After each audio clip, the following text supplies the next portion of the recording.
Good day from the SEAMEO Regional Center for Archaeology and Fine Arts in Bangkok.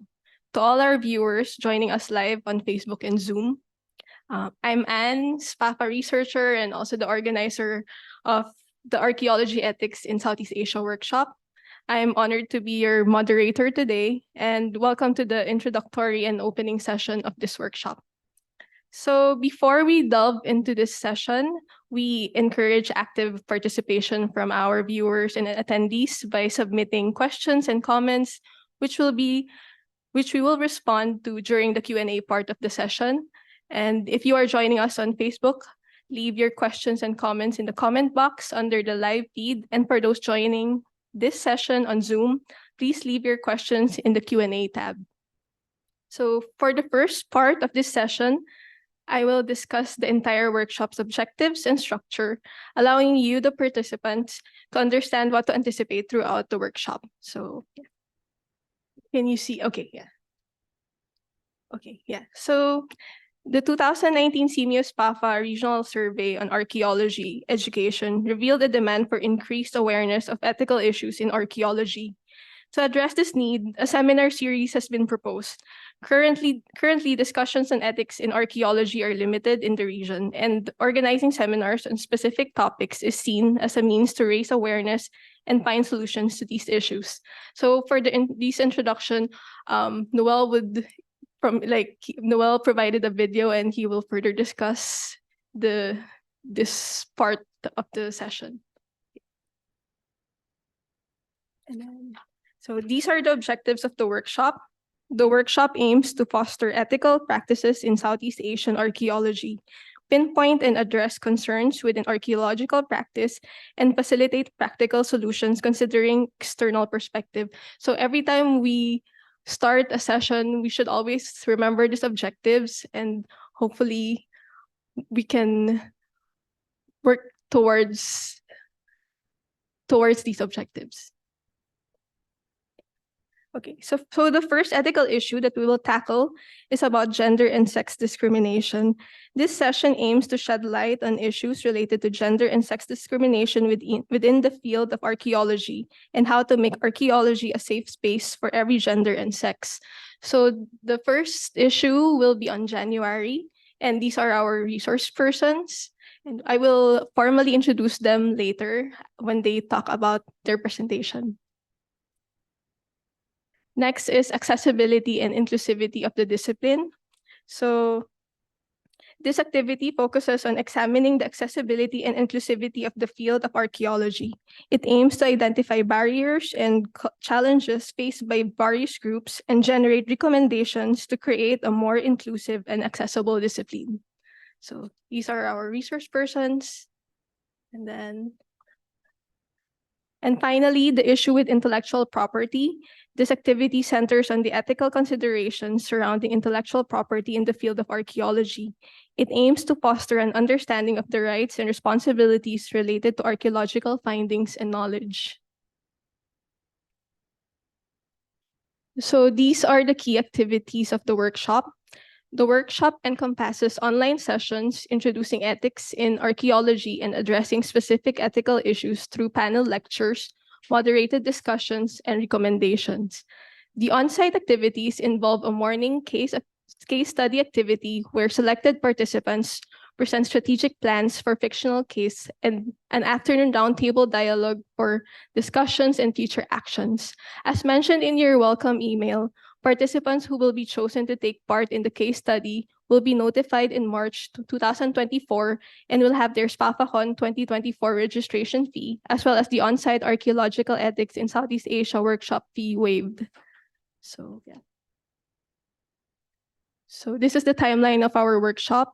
Be sure to check and mark your calendars for the workshop session schedule, and we will send timely reminders for upcoming sessions and notify you promptly if there are any schedule changes. So for the workshop format, today we are doing the opening introductory session. There are 3 parts of this session: the workshop introduction, and which I am currently discussing right now. Next is the panel presentation, and finally Q&A. For the succeeding 3 online sessions, we will have panel lecture presentations, moderated discussion, sharing, as well as Q&A, and finally, recommendations.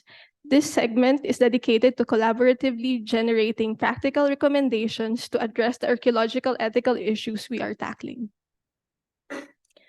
And the culminating workshop and activity scheduled during SPAFACon 2024 represent the apex of our efforts to address ethical issues in archaeology. This immersive experience aims to consolidate learning, encourage collaboration, and chart a course of future actions in the field of archaeology. Okay.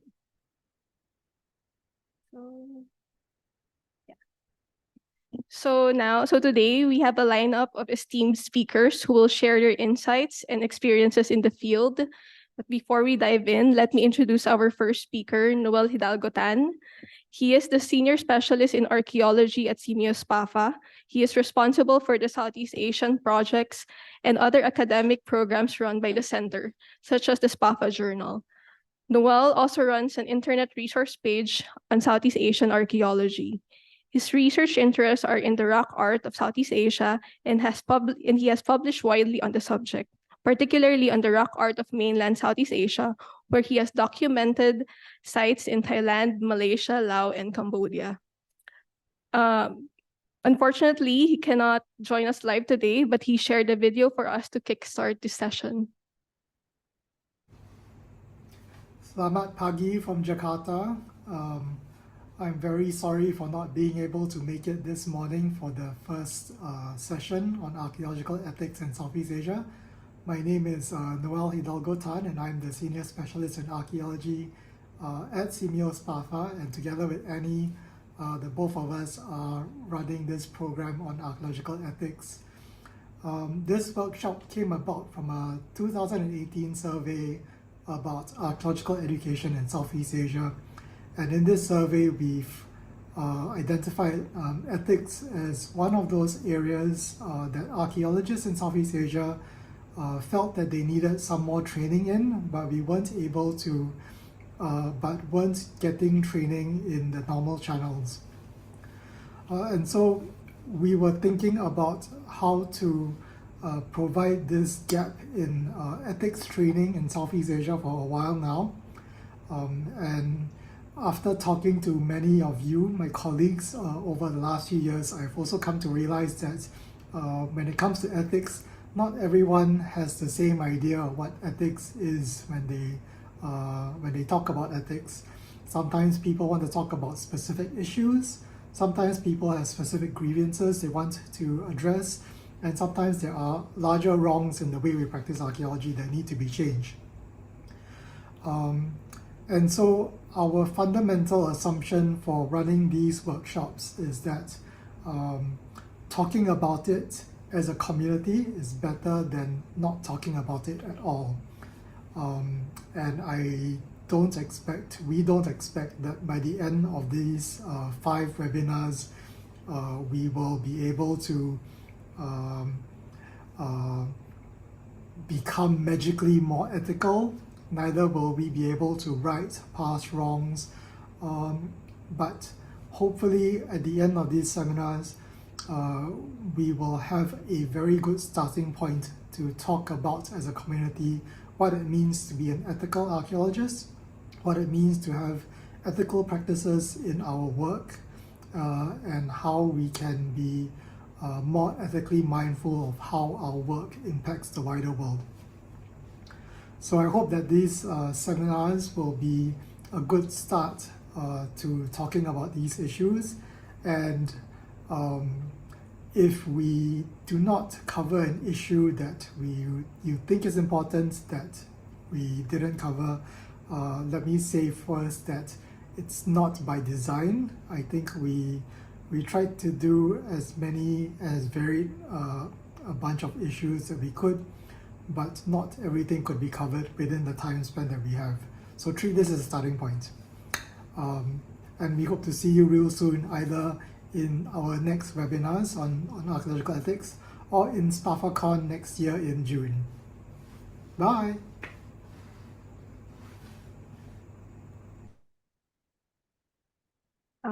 Thank you, Noel, for setting the tone for this workshop. And now we will hear from Kathleen Tantuico. She is a lawyer and archaeologist from the Philippines. She recently obtained her Master's of Arts in Archaeology from the University of the Philippines School of Archaeology in July 2023.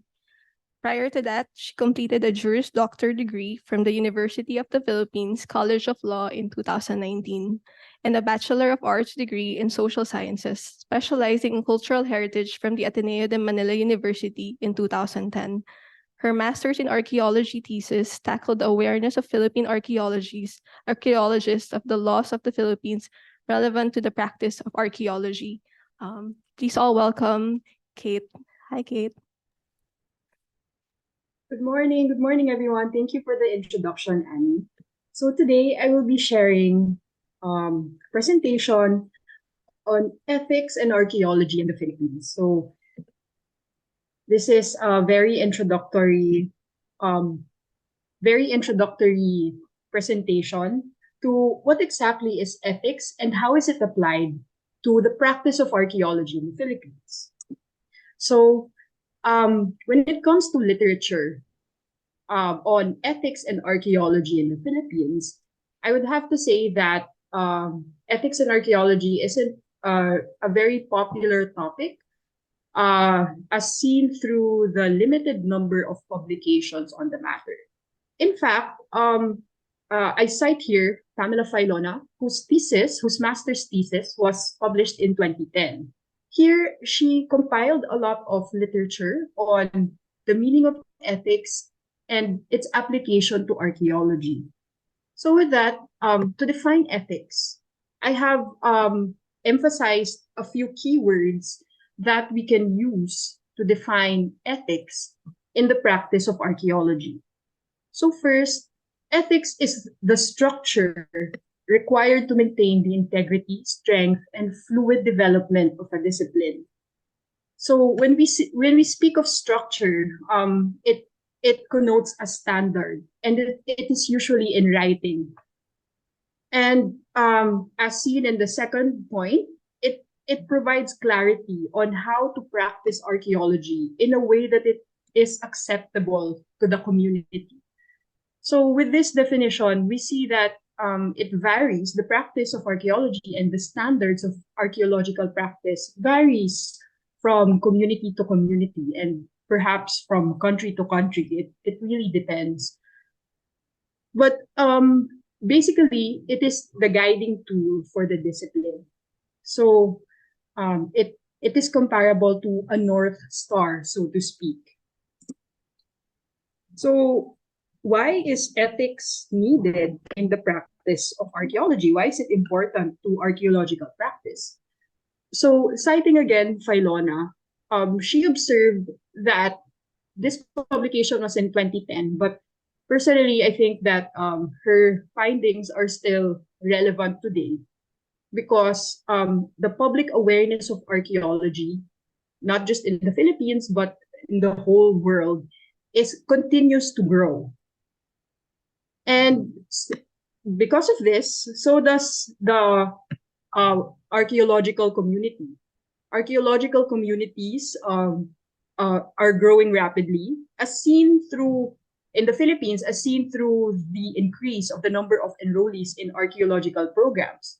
So in the UP School of Archaeology was in fact recently elevated into a school. Before it used to be known as the Archaeological Studies Program. And it was opened in 1995, and prior to, I think, last year or the last couple of years, it was the only known academic program for archaeology. But now, several other schools offer archaeology because the number of archaeologists, those who have a PhD in archaeology, the number of those scholars have risen, and so has the number of qualified personnel to conduct archaeological excavations, to be professors of archaeology. And like in every situation, with the rapid development of awareness and the persons practicing archaeology, there also comes issues that beset archaeologists, artifacts, archaeological sites, and other archaeological resources. So with that, with these developments, awareness, community, and issues, there's really a need for a standard setting instrument to set the tone of the practice of archaeology for it to be acceptable in their respective communities. So, a recent, well, not really recent, but a major development in the practice of archaeology is the organization of professional guilds or organizations that really deal with the practice of archaeology and which are composed of practicing archaeologists. In the case of the Philippines, we have the Kapisanan ng mga archaeologists ng Pilipinas, which was formerly known as the Katipunan Archaeologists ng Pilipinas Incorporated. So we see here the latest activities of the Professional Guild of Archaeologists in the Philippines. In fact, their annual conference will be this Saturday, as seen in the website, if we look at the website today.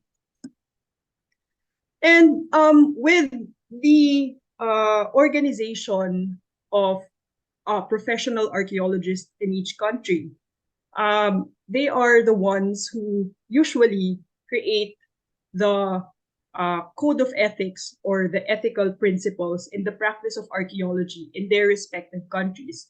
Since, as I mentioned earlier, the practice of archaeology and its acceptability really varies from community to community.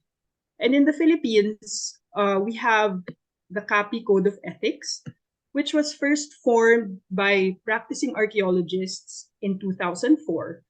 And it has the following ethical principles. So these are just the headings.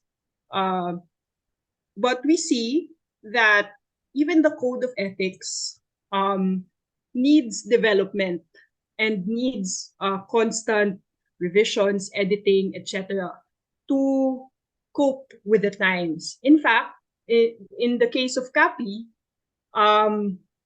there was already an attempt to revise the CAPI Code of Ethics, and in December 2018, they came up with the following revised principles for the practice of archaeology, their Code of Ethics. So to summarize, the various responsibilities that both the 2004 CAPI Code of Ethics and its 2018 revised principles want to forward, this instrument creates responsibilities of archaeologists for the archaeological resources and the responsibility to the public, and finally, a responsibility to their colleagues. So what are the global perspectives on ethical practice in archaeology? So these findings are from my master's thesis, which I defended last June.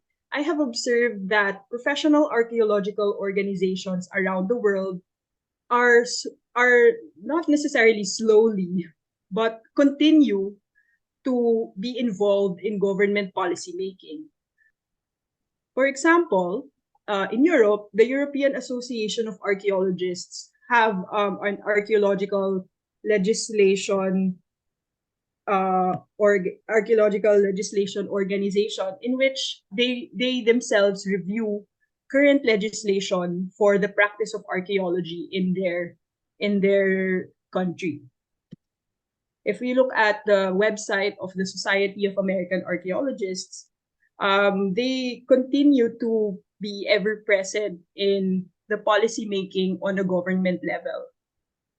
And the same is true with the Canadian Archaeological Association, where they have an advocacy committee that ensures the presence of archaeologists in legislation and policy making.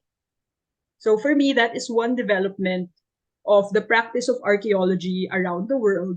Archaeologists are no longer confined to archaeological sites, but they themselves initiated a move to be active in legislation and policy making on local and national levels. So in fact, there's a lot of articles around accessible to the public that also state that archaeologists, like for example in Australia, are recommending that heritage legislation is revisited and revised, etc. In Singapore, it's the same thing. Archaeology professor John Vixich observed that archaeologists have been consulted in drawing up potential amendments to their laws. So my point here is that one development for the practice of archaeology as part of the responsibility to the public and as part of the responsibility to archaeological sites is that archaeologists are consciously making a move to be present in policy and legislation making. In fact, I also compiled a list of international instruments that guide the practice of archaeology in the Philippines. And the earliest one that I observed was the 1984 Hague Convention, which creates the Blue Shield. That it's basically a group of persons that ensure the protection of archaeological sites during wartime.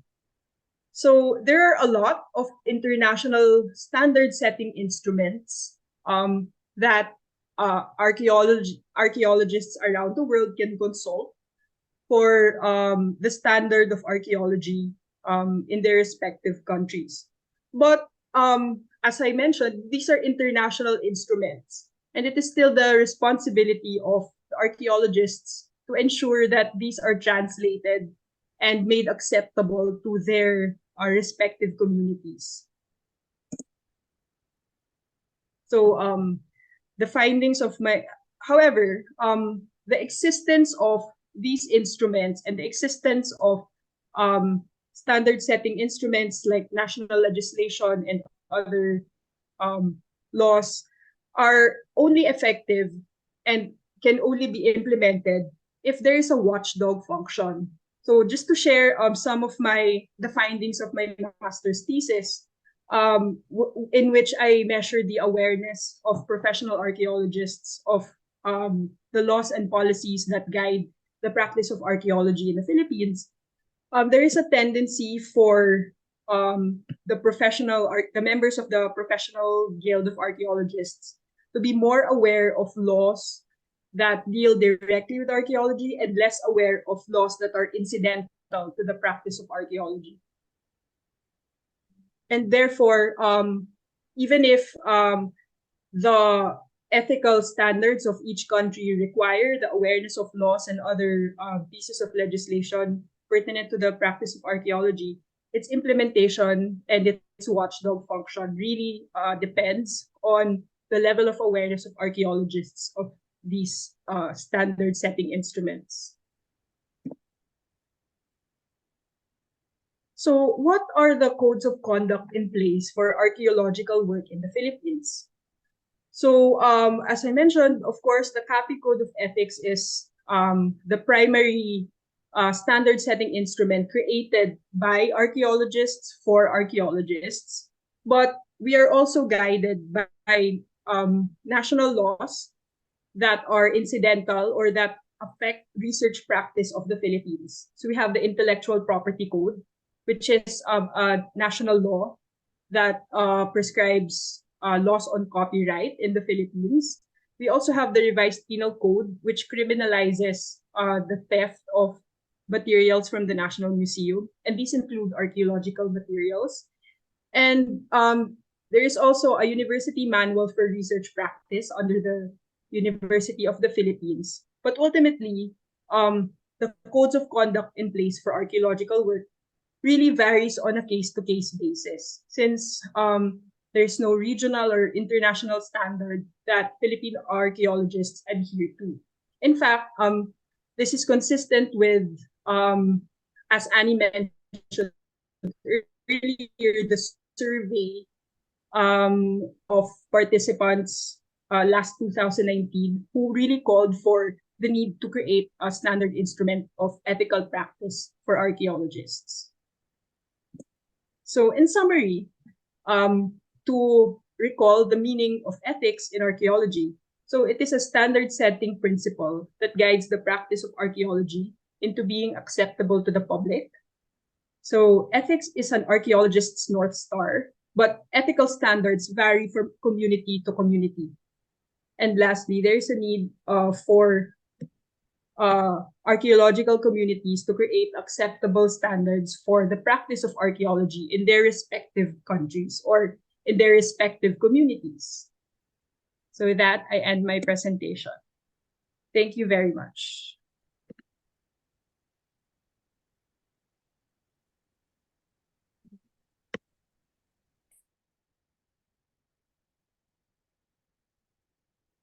Hello. Yeah. Thank you, Kate, for your presentation. And Kate will also be our moderator for the succeeding session. So she's gonna be here, gonna replace me. Anyway, so next up we have Michael Rivera, who is joining us live here in SPAFA office. Dr. Michael B.C. Rivera is a bioarchaeologist and anthropologist based in Hong Kong. He specializes in prehistoric coastal archaeology and the analysis of human skeletal remains. He has served on numerous association and society boards and engaged in ethics work and conversations in the US, the UK, the Netherlands, Singapore, the Philippines, and Hong Kong. Let us all welcome Michael Rivera. Hi. Thank you so much. And thank you to SPAFA for inviting me to take part in this. As already said, like I'm based in Hong Kong now. I'm a Filipino Chinese archaeologist and previously got my degrees in biological anthropology in the UK. And I've worked there, the Netherlands and France and many other places, and now I'm back home in Hong Kong. So over my 15 years or so working in archaeology, many of the conversations around ethics for me surround the idea of relationships between individuals and institutions in this part of the world and those elsewhere. So part of that discussion touches on issues of the colonial legacies of our field in Southeast Asia, and also how we move towards decoloniality in our archaeological practices, the narratives we tell, how we frame our research, and how we approach collaboration. There are other issues I've worked on with colleagues which are about improving safety conditions for junior archaeologists, both in and outside fieldwork, working to improve accessibility and inclusion in the profession. And also, of course, the matter of how human skeletal remains and their associated cultural artifacts are excavated and curated. The chat, okay, we're gonna fix the thing in the chat where you're not seeing me. I think we can just pin me, right? Is that better? Hopefully that works, okay? So yeah, with human remains, of course, we would talk about how they're excavated, how they're curated, potentially repatriated, and how we share details about archaeological remains with the public and various stakeholders. So speaking about ethics, philosophically, at least to me, is to speak about principles on what is right or wrong in the field. One way I frame the ethical practice of my own work is to think about a list of basic rights that all working archaeologists and archaeology students should have. So first, that's a safe, supported, and professional environment that's focused around having shared values in the work that we collaborate on, hopefully free from sexual harassment or discrimination or bullying, because I've seen too many situations like these have driven many out of the field. Hopefully your environment is free from unacceptable work conditions that can be exhausting, overly exploitative, that may be poorly paid, or free labor that should be paid, or that has unacceptable expectations and working hours that burn us out. Hopefully everyone has quality training and preparation before they enter the field, mentors and networks of support around them once they do. And also the potential to build a career should an archaeologist want to. So a stable career path of progression so they can work in museums and research, cultural heritage management, wherever their skills lie. So I want to, with ethics, I always ask, do our systems and structures provide all members of our field with those same rights or access? What are the barriers or obstacles to that? Where do the conflicts lie? And who gets to decide how we resolve them? How do we celebrate successful ethical policies and practices? And how do we learn from very dreadful, unethical decisions that have happened before? When it comes to the Southeast Asian context, I also think that there are particular factors that can complicate matters about what is right or wrong, because it depends so much on the social and political context. We have different cultural norms and expectations about ethics. There are different dynamics that surround gender relationships, ethnicity, religion, socioeconomic class, differences in ability and disability as well. Whether we're talking about things that happen in universities, in cultural heritage management, in museums, in the lab, in the field, at industry events like conferences and workshops.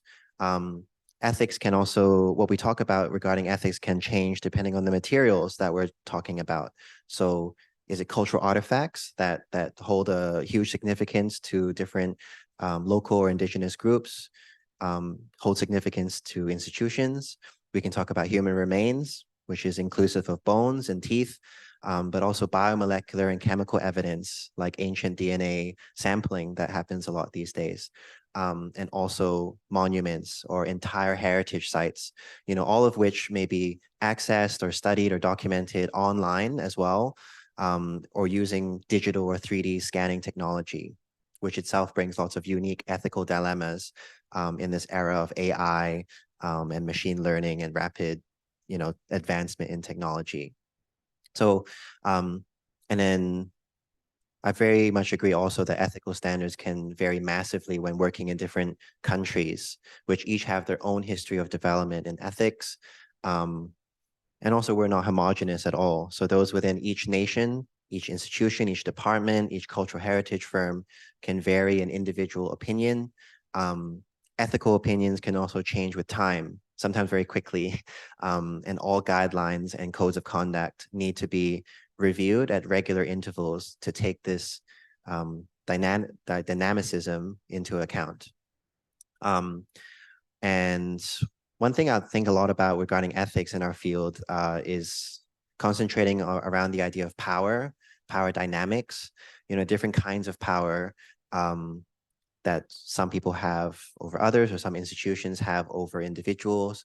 And so really, I think a large part of what my colleagues and I have talked about are, you really need to know about, you need to learn and get familiar with local systems and where each of us sits in relation to institutional power and with each other. Other power dynamics exist in the region, like proficiency in different local languages, or even in Western languages like English or French or Dutch, experience in the field, experience working here in this region, and also different working styles and approaches, different personality types. So for example, things may be easier if you're naturally extroverted, but there are many cultural and personal nuances about, how to behave and talk respectfully with colleagues around here, especially around authority members. I think that with power, right, comes a chance to either help everyone work under safer conditions or the chance to promote oneself regardless of others benefit from it. So I remember in Cambridge one time when I was doing my PhD, I was once faced with a situation where I started having more decision-making power as part of a collaboration. And then I was told later by multiple people in this project that one of the group members was doing something unethical. He was accessing other people's data without asking us first and trying to publish it themselves without consulting us, telling everyone around the UK also that when he visited collections, that it was us who sent him. And so this presented a very huge dilemma for me personally, because I wanted to support this more junior archaeologist work and had already supported them for years. But the moment where it became unsafe and unacceptable in my eyes was the fact that they were using the other junior archaeologist's work for his own gain. And in this case, I had to exclude him from future collaborations, and give like a sort of stern idea broadly of why, in order to keep the other junior archaeologists safe from the harm that he was causing. So I think that I want to see more senior archaeologists take a proactive effort to confront problems that might occur in the field, to not take it as a slight to their ego or the way that they've organized things, but at the critical moment of finding out that there's a problem of unethical behavior, unethical treatment of our artifacts, of discrimination, of sexual harassment, that they do something proactive about the problems at hand and lead by example. I also want to see senior archaeologists work towards creating opportunities for junior archaeologists who take responsibility over our collective heritage, not just have, you know, only a few names in charge of all the decisions. At least like the way that I approach ethical principles or guidelines is to really try to familiarize myself with what policies already exist. So that can be national policies and also institutional policies, or working group and association or society policies. What do they say about ethical practice in that region or in that setting? Maybe in some cases, we might be charged with creating those policies as well. So I like to think about, well, if we're going to go out to excavate or we're going to organize a conference, what happens if someone says something that is quite like a bullying kind of comment, or is something that is sexual harassment to another person in the field? So who are the decision makers of what happens in those cases, and how do we make sure there are no conflicts of interest? What happens when you return to your regular setting, if it's a conference or the field? Often these situations can bring lots of emotional trauma and professional repercussions. So how will we make sure that they have the support that they need? We want to plan all of that before we leave. Legal support options, counseling or therapeutic support, professional support, you know, mentors and people who will ombuds persons who are going to protect you. I also think a lot about how ethics is something that you really can't pretend. Like, this is something that we each have to reflect on. Like, we have to think through our own actions and our own positions, and also how others are going to perceive you, and how whatever you do or say is going to impact others. And if you don't do that work internally, it's not something that you can easily fake. This is something that happens here, in my opinion. I also think that ethical principles are not always, they're not static, they're very dynamic. And something you may have done that was okay previously may suddenly not be. So how are you going to assume that responsibility and be honest with yourself? I think that that's very important. I think that I would just maybe end my thoughts here about how, you know, I think that ethics really, if we think through ethics a bit more carefully, besides it being the right thing to do, I think that it is better for our science and our heritage management in general. You know, we know the power of our field of archaeology. It helps us, in some cases, to heal from historical traumas and harms. We can do things in our work that promote collegiality and community building, especially if we do public archaeology projects. And I think that whether heritage studies and archaeology survive will depend on whether we can continue to provide relevant answers that society needs for tomorrow. And so the only way we can do that is if we have diverse people taking part in ethical discussions. And also, I would like to read about these diverse opinions through various media. You know, often in archaeological work, do we write about the moral and ethical, the philosophical and spiritual, the emotive and personal qualities of the work that we do? Or is it always about just documenting empirical data? It would be great to see more archaeological reports and books and journal articles that include a more auto-ethnographical element to it. The ethical problems that we see around us and the conflicts that we might see are partly due to the lack of understanding between different parties involved in archaeology. and we don't know how each other thinks and feels about ethical issues. So we need more conversations like this one, and we need these exchanges and reflections documented in the literature so we can learn from each other and allow everyone to sort of track the evolution of our ethical discourse as we move forward. If I have any advice for any of you, I would say that the first day should involve lots of learning. So knowing who the various stakeholders are in a given setting or situation, to know the landscape of what has happened before you came to be influencing things or decision making, and learn also how others are going to perceive you and your position and your privilege that you hold, your ideas about what the right thing to do may be. Typically, I need to also, I need to check my decisions with as many trusted colleagues as possible. I'm never really sure that my decisions are always the most ideal. And I ask others to hold me accountable and help me make sure that I'm thinking along the right lines.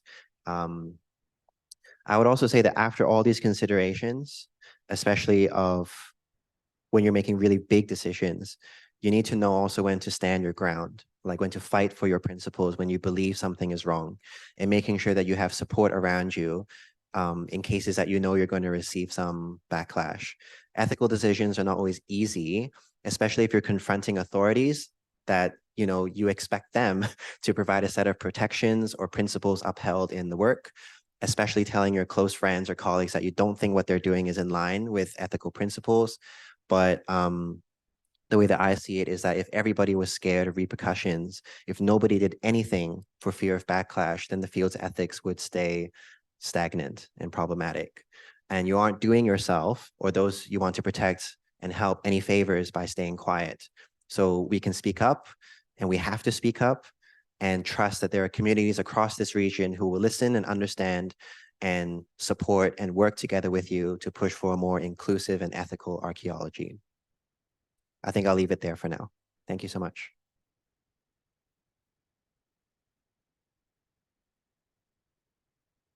Thank you very much, Michael. Now, I would just like to remind you all, like all their questions will be answered after all the panel's presentation. Okay, thank you. And let's move on to Rathami. Rathami Shusongdet is a professor and a former chair of the Department of Archaeology at the Faculty of Archaeology, Silpacorn University. Her research focuses on the study of the mobility organization of hunter-gatherers as one mechanism of adaptation in highly seasonal tropical environments. Her areas of specializations are late to post-Pleistocene forager in the tropics, Southeast Asian prehistory, and cave archaeology. She is also a committee of the development of ethical guidelines for social science and humanity, Ministry of Public Health, and the former ethics committee of the World Archaeological Congress. And Rathami is not here, but she has prepared a video for us. So let's all watch and learn. Thank you.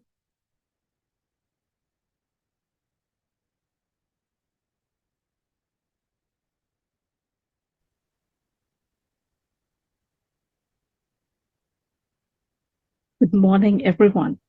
And today, I will give some of my thoughts and share with you on the archaeological ethic. I also regretfully inform you that I am unable to do a live presentation and respond to the inquiry due to my attendance at the academic conference in Kunming, which require me to travel on the same day as this workshop. Okay, I will start now, and I will read my talk because I want to make sure that I make it on time within like 10 minutes. Okay. I hope that you can see it, fine in my presentation. First of all, I would like to thank the advisory panel of the Archaeological Ethics in Southeast Asia workshop, the SPAFA, ethnic group in Highland, Bangkok, the research team at my Department of Archaeology, Faculty of Archaeology, Silpacorn University. So today's talk, I will address the three primary concerns on the archaeological ethic. So what is archaeological ethic? Why is ethic so important to archaeological work, and how we work along the side of moral viewpoint? And this will be key kind of like, a point that I will talk for today, and the rest is we'll talk later, and also we will meet in at the conference next year. Okay, so first, what is the significance of archaeological ethic in the field of archaeology? How do we approach our work from an ethical standpoint?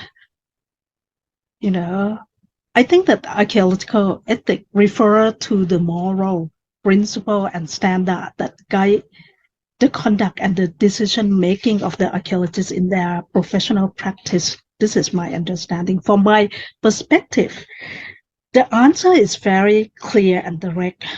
The code of professional conduct guide how we interact with the academic, local, national, and worldwide community. Every person who is working must have a fundamental moral code to the difference between the action that we are morally correct or those that are morally incorrect. It is crucial that we prioritize honesty and showing the respect toward other. This is kind of like my thought on this. Okay. So why is ethics so important to archaeological work? Given the current circumstance, the diverse field of archaeology require us to engage with individuals from many races, languages, culture, professions, including local, Southeast Asian, international experts, such as the professor of archaeology, professional archaeologists, and cultural heritage practitioner.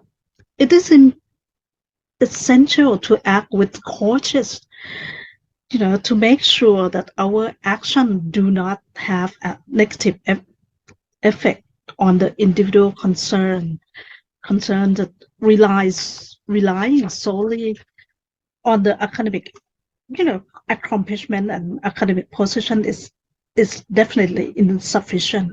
A lot of people, they don't care, about people or talk to people. They just want to go right to the field and work, or sometimes get the data without, concerning to communicate with other people. I think that it's not right. I think, when I work in the field, I certainly think that this is not the right thing to do. And also,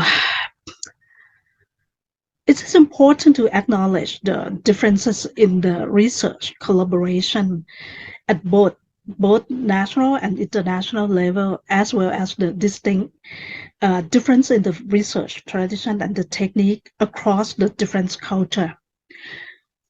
Here, what I mean is like, international collaboration.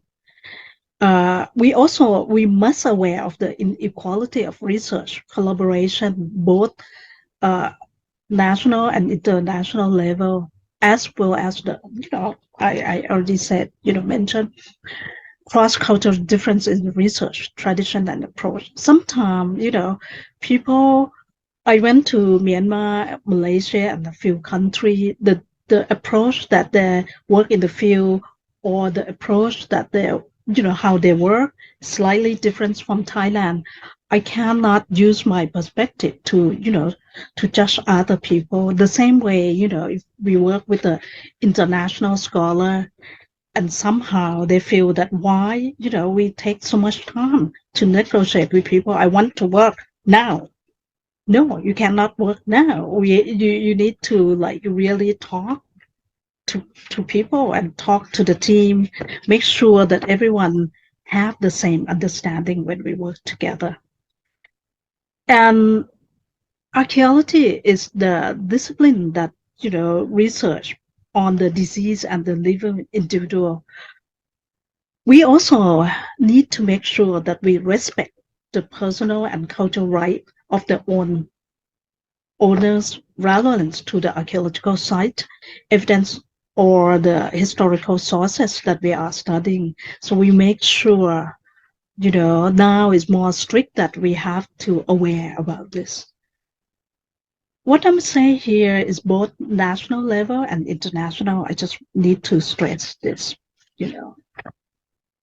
And okay, so this is the image demonstrate an international collaboration early. This is the kind of like pioneer collaborative effort between the Thailand and American from the team from University of Pennsylvania that took place 2 decades ago, and involving the participation of the archaeologists like Ajahn Pisit Jaronbong from the Fine Art Department, which is the formal government sector that control the archaeological research in Thailand, and Professor Chester Gorman from the University of Pennsylvania.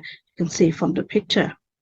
And their objective was to conduct an excavation at the Ban Chiang site located in northeastern Thailand. And the project on the my right hand, the project has fostered the development of the new cohort of scholars from Southeast Asia. The picture, in the picture, you can see the student there. They are from Southeast Asian region, both in the respect of the subject and in their pursuit of the master degree, particular at the University of Pennsylvania. This picture you will see here, this is Willie Ronquillo, representative, from the National Museum of the Philippines. This is Professor Surin Pukajon from Silpakorn University, and this is Dr. Rachani Tosarat from the Fine Art Department, who also collaborate with Professor Charles Hyam and make a significant contribution to their kind of like joy project and books. And this is God, I'm sorry that I forget his name. He's from Indonesia.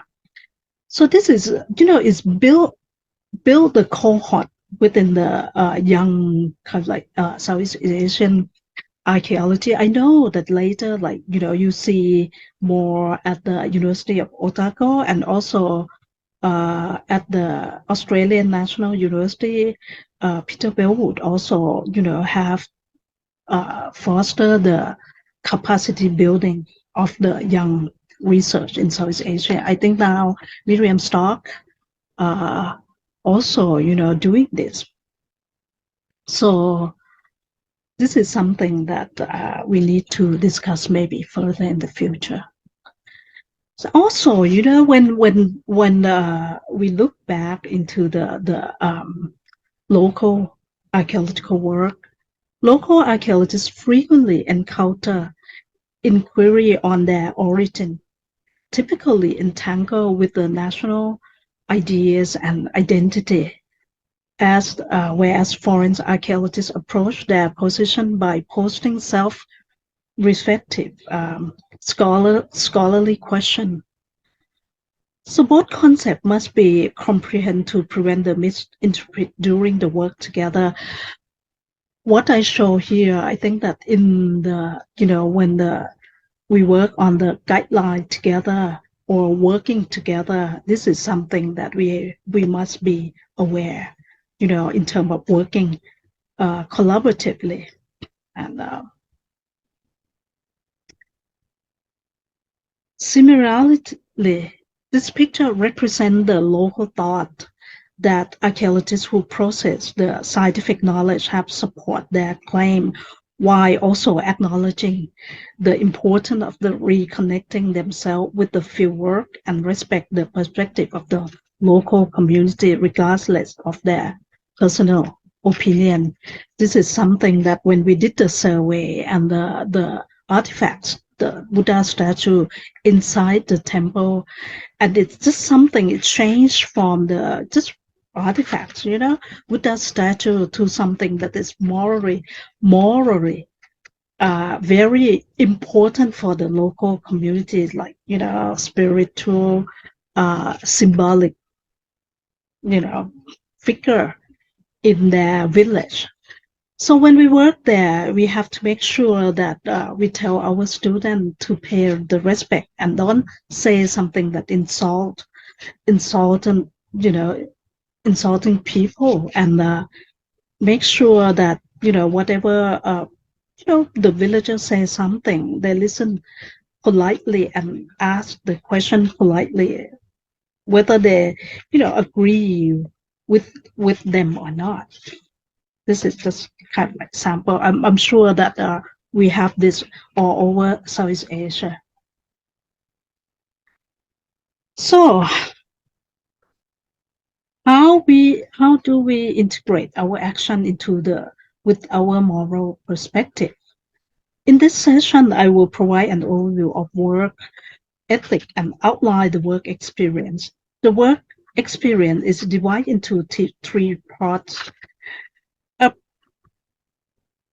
A project that led by the local archaeologists and a project that conducted in collaboration with international archaeologists. The first part covered the period before the fieldwork, while the second part focused on the activity during and finishing the fieldwork. The detail can be addressed in the upcoming session or at the conference, where we will have chance to meet in person. Prior to the engagement in the fieldwork for the national or the international project, several important considerations must be taken into account. I think that it is necessary to have a thorough understand of the law and regulation and the code of ethics relating to antiquity in your own country or the country where the research will be conducted. If you are a foreigner and you want to work in Thailand, in any place in Southeast Asia, you have to make sure that you're looking for this kind of regulation or law or code of ethics. That's why the second point is the inclusion of the local Southeast Asia as a core PI individual. It's also important, and it's also important to include the local individual from the local community in the project, so they can help you sort things out and explain to you about the what to do, the procedure. And before start working, it is crucial to inform all of the stakeholders, including the local community, government agency, private organization, about the research project, and introduce your team member to them, because it's so to just guarantee that you are more sincere and honest with them. So you show, this is my team. Sometimes I go alone, but I show the picture. But once I do my research at the site, I will introduce my team, that this is my team. So people will familiar with the face, and if they walk around in the village or in the forest, people will know. And also, it's so important that the team members should know the cultural sensitivity, whether you are local Southeast Asia or you are, foreigner, you need to know what, do and don't. This is very important when you work in the different kind of area of the research, like in the rural area or in the, foreign country. Okay. So this is the sample that before I work, I got the permission already You know, below this two picture below, this is before I got the permission. I need to talk to the villager. I need to talk to the village committee just to tell them that what I plan to do, what kind of my research, how I would do it, you know, how I excavate, how I, you know, work, how I do analysis, so they understand it. Because I work in the tribal, you know, area and in the rural province, the borderland between Thailand and Burma, you know, which is archaeological work is almost unknown to them. So you need to make sure that we understand the same thing. And then after I get the permission, I got the grant. I talk to the local administrator, like, you know, headman, and just to tell them that my project, we walk around in the whole district, or sometimes in the jungle. I talk to the forestry department also, an officer, just to let them know that we will start working and we will come during this time, something like that. It's so important nowadays. And during the kind of like during and finishing the research, I think that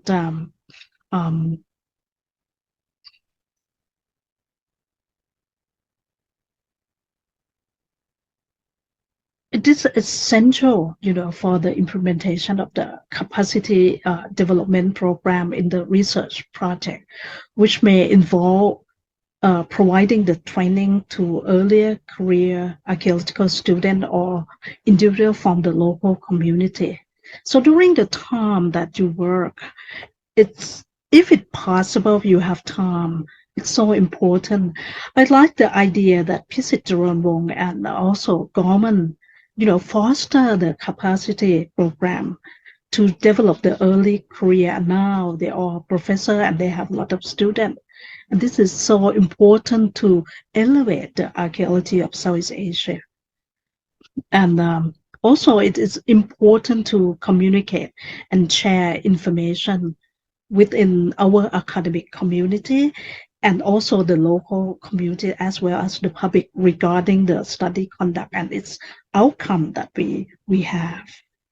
Yeah. Okay, so this is my personal kind of like experience as a researcher, and you know what I do. When I was a researcher, I follow, you know, I see how my colleague apply for the formal permission from the authority and local community, and I learn from that. And I see how we share the information and access to the data for the publication and also teaching. You know, my previous project director from Mahidol University, we conduct the interdisciplinary work on the cave conservation, and he's such a great project director and principal investigator. So I learned from him. I think that it's necessary, you know, for the early career to start working with the mid-career and also the late career scholar. So at least you have the people who mix with the experience and will support the younger generation and also the early career.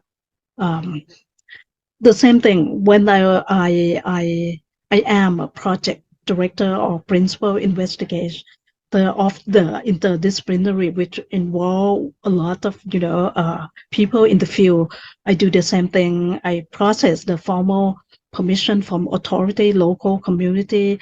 I do the sharing of information, access to the data, to the database.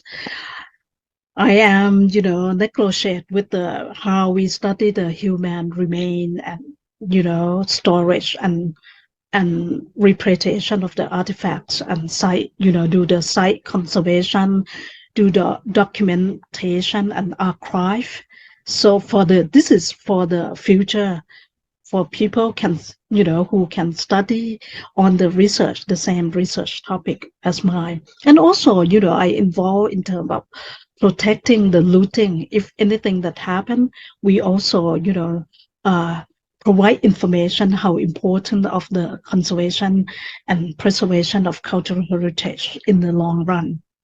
And we do a lot of knowledge transmission to the local community and public, and also publication, both national and international. Early of my career and mid-career, I did a lot of publication in Thai because it's something that I think that it's, our country really need to learn and to get the sense, to raise the awareness of the people in Thailand that how important of the heritage, and the funding agency as well.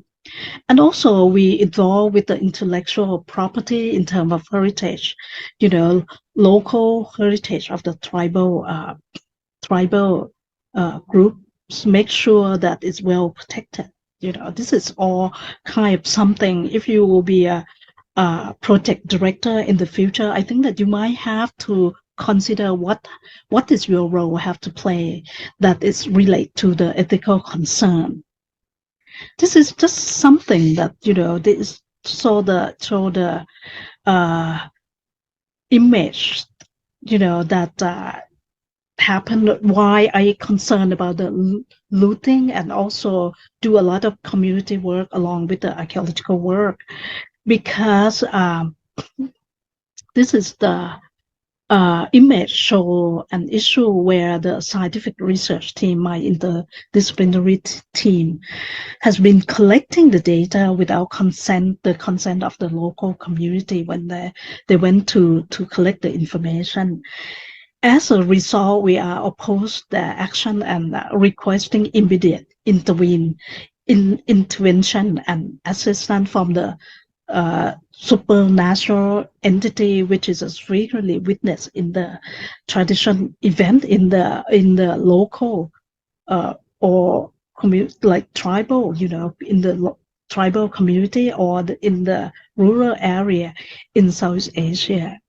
We have to stop working for a while, just to make sure that we negotiate. We offering the food to the spirit, and we have a fortune telling to tell us about whether we can work or not. It's very stressful because, you get the funding and you're supposed to really pursue your project, but you have to stop everything because they thought that we are looter, at that time. Anyway, another thing that I think that is required in the future, we have to share our experience, both academic, scientific research, and also how we negotiate or interact with the local community and the public. And this is I share with our colleague in the Philippines, in Sangkiran, and also, in Hua Bin in Vietnam, and, also in Europe and America, that I share this kind of experience, because I think it's really important, in nowadays that we practice archaeology. Okay, toward the end, in Thailand, there are discussion and evaluation regarding the ethical aspect of work. This is highly restricted and significant matter in the education and scientific organization, as it's related for the publication of an international, nature, because we need to say that what kind of permission that we we are granted in the scientific, journal, especially Scopus. The agency that's responsible for the conduct archaeological work has a framework in place, but its implementation has not been rigorously enforced. At the Department of National Park, Wildlife and Plant Conservation, they have a really clear instruction for researcher. But for the Fine Art Department, I think that there was an effort made 2 decades ago to create a set of guidelines for archaeologists. But however, it's proved to be unsuccessful. We try, the archaeology community, we discuss about it, but it's unsuccessful. But the National Research Council has developed a set of guidelines known as the Research Ethical Guideline, which all we have to follow that. Like I did a research, archaeological research. I have to submit the ethic kind of like follow the ethical guideline. And at my university, we also have to ask the permission of the Code of Ethics on Human Research. This is we have to, do that. But all in all, if you are working as an archaeologist, and you need to ask the permission. This is legal permission to conduct archaeological research from the fine art department. They don't have a guideline, but the permission you have to ask from the fine art department. And your site happen to be in the wildlife sanctuary, you have to ask another permission. And both of them, especially of the national park wildlife and plant conservation, it took can be 6 months, 3 months to 6 months. So you have to prepare ahead of time, especially when you work on the international collaboration. I urge you that both of you, both sides need to find their own funding first. So at least, at the beginning, the Southeast Asian scholar can conduct the research first. And then, later when the foreign project come and with the funding, the process of the permission, can be really smooth and you will get to work right away. Okay. So this is the situation in Thailand. We still lack of the formal code of archaeological ethics and archaeological ethics guideline in Thailand. We need to work on that in the future. Okay, thank you for your attendance. I hope that this is at least give you a glimpse of or a taste of how we're gonna talk about it. There's so many issues, but I just briefly present you only a few points. Hope to see you in person later in the next session and at the SPAFA conference next year. Thank you. Thank you, Ratsumi, for your video. And now let's continue with Ben. Ben Marwick is a professor of archaeology at the University of Washington. His main research activities combine models from evolutionary ecology with analysis of archaeological evidence to investigate past human behavior. His specific interests include forager technologies and ecology in Southeast Asia, Australia, and elsewhere. He also analyzes how archaeology engages with local and online communities and with the popular culture.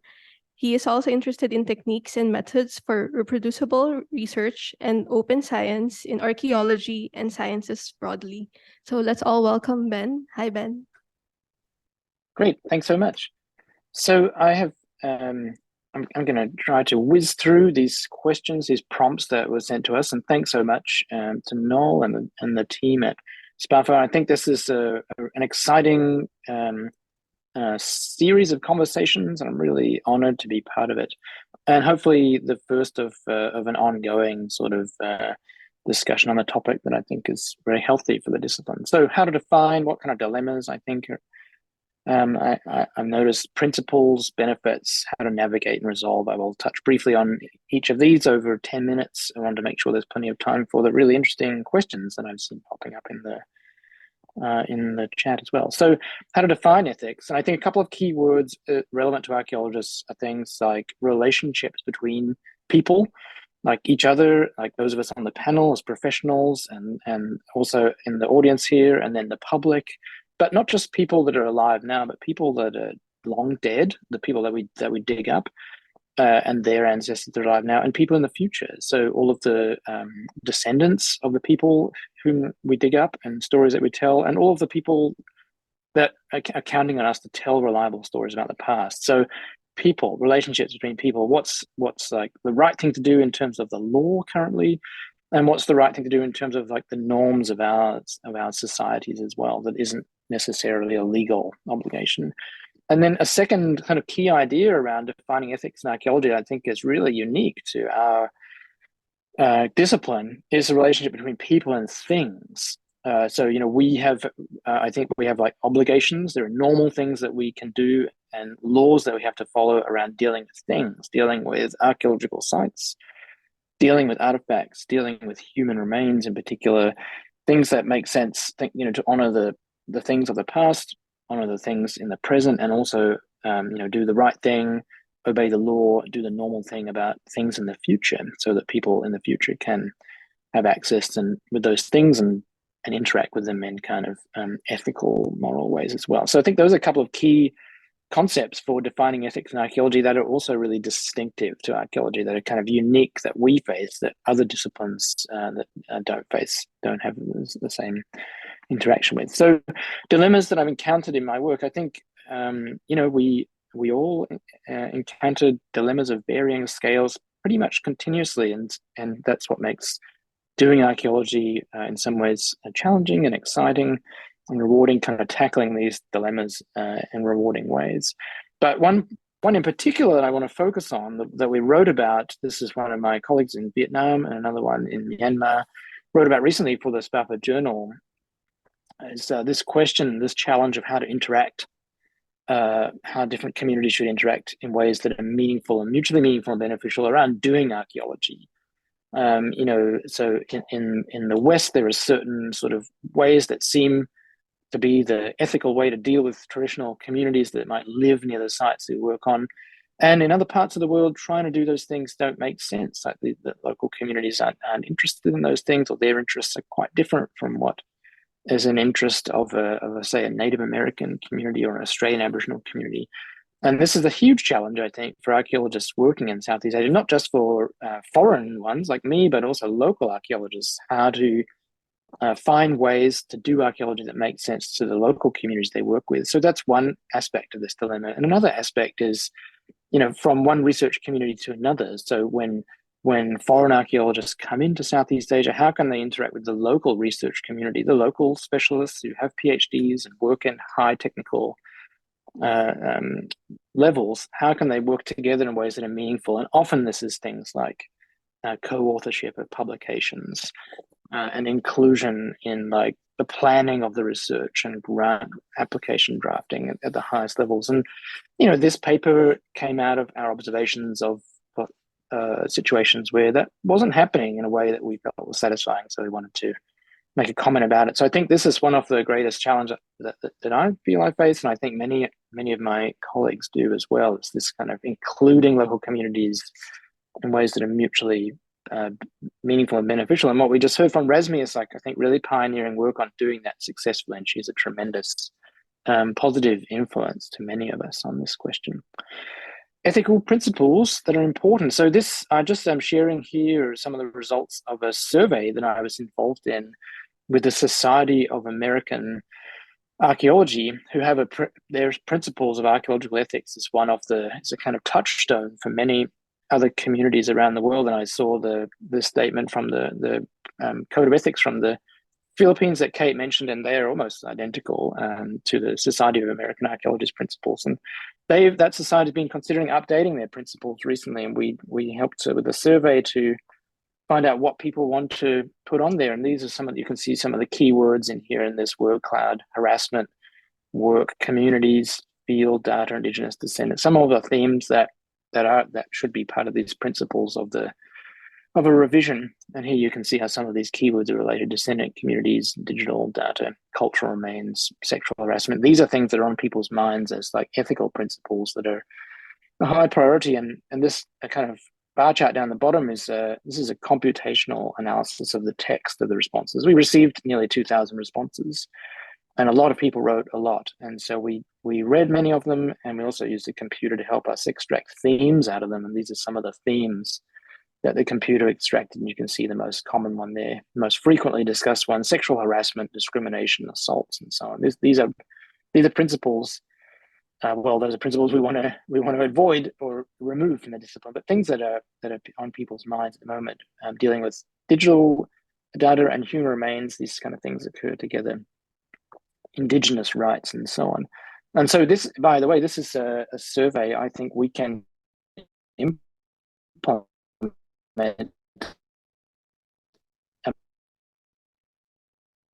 among the community of Southeast Asian archaeologists as well.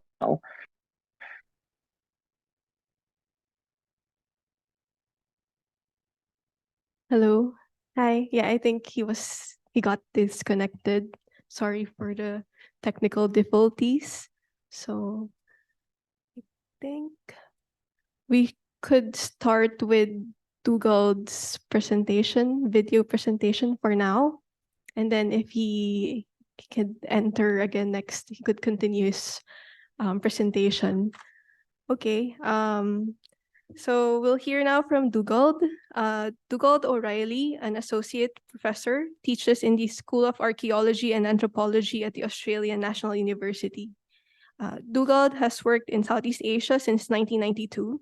He excavated in Thailand for his PhD and has directed and co-directed projects in Cambodia and Laos in collaboration with Cambodia's and Laos government bodies. His research focuses on the development of social complexity and political economy. His current research focuses on the plain of jars in Laos and similar jar sites in Northeast India. Dugald has prepared a video, so let us take a moment to watch.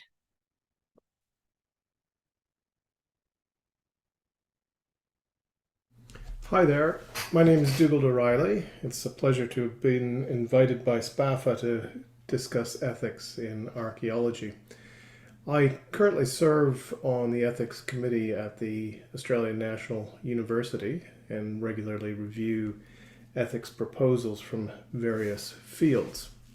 So I thought I'd just begin with an overview of what ethics are. And essentially, we are dealing with a set of principles that guide our conduct. So some may see ethics as norms of conduct. And I guess we learn our norms growing up in society and from our parents and wider family. And broadly speaking, I think all cultures share common norms. So ethics really can be seen in many ways as common sense. Simply behaving in a way that is acceptable. Now, while we have laws in all of our societies, ethics actually can be broader than what is covered by the law. So perhaps the paramount ethical standard is truthfulness in research, if we're applying this to academic pursuits. And really, it's essential that we try to conduct research that doesn't do any harm. So I'll turn now to talk about some general professional ethics. And firstly, I think we can place honesty and integrity at the top of the list. So this would involve accurately reporting our scientific findings. So as archaeologists, accurately reporting the data that we're recovering in our research, and also, of course, keeping to any agreements that we enter into with other parties. So never falsify or misrepresent data, and that's a pretty uncommon occurrence in archaeology, but it has happened. I know I can recall some very famous cases. But we must never deceive our research partners, nor our funders, or the public at large. We should always try to be open and also objective, and at all costs try to avoid bias in our research. So avoiding bias can take a lot of different forms. We can try to avoid bias in the design of our research projects. We can try to avoid bias in the analysis of our data, the interpretation of our data. We also need to undertake peer review of our work. Usually blind peer review is the best. And also in the decisions we take as individuals, try to make sure our biases aren't creeping in there. So always strive to be objective. This is something that is usually expected or often even required. And also sharing our research results is critical. So there's no point in doing archaeology unless other people can learn about the research and come to conclusions based on what we have done. And also, of course, be open to criticism. Criticism is never very pleasant, but it is an essential part of academic process.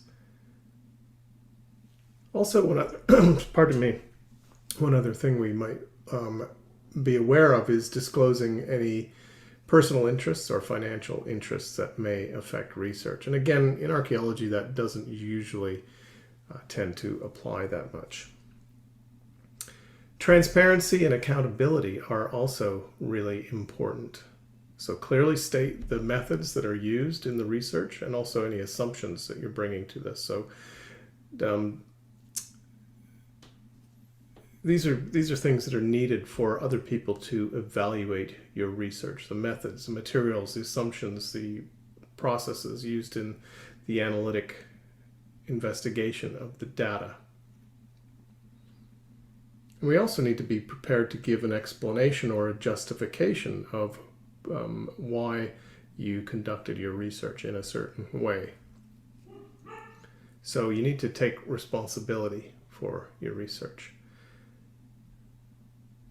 Also publishing, I mentioned this already, get your findings into the public domain.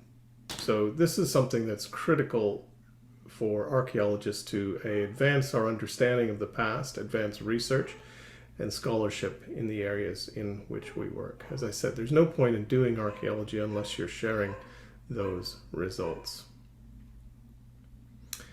Also, it's all really important to be respectful of those you work with, for our peers, especially our junior colleagues, and to avoid any kind of criticism or discrimination against those people. I think it's really important for senior archaeologists and scholars to mentor those who are younger than we are or less advanced in the career paths. And also those who are on the same level in the academic career need to be treated with respect and fairness. And of course, goes really without saying, I hope, that one shouldn't discriminate based on another individual's race or ethnicity, the sex of the individual, or their religious beliefs. Now, I was asked in this presentation to present an ethical dilemma that I had faced. So I had to think quite hard about this, and I've been fortunate because mostly I haven't been presented with too many ethical dilemmas. However, looting in Cambodia is a really serious issue. And I guess one question that you may be faced if you are working in archaeology, and especially in places where looting is an issue, should an archaeologist purchase antiquities from local populations to prevent them from being sold into the antiquities market or exported from that country?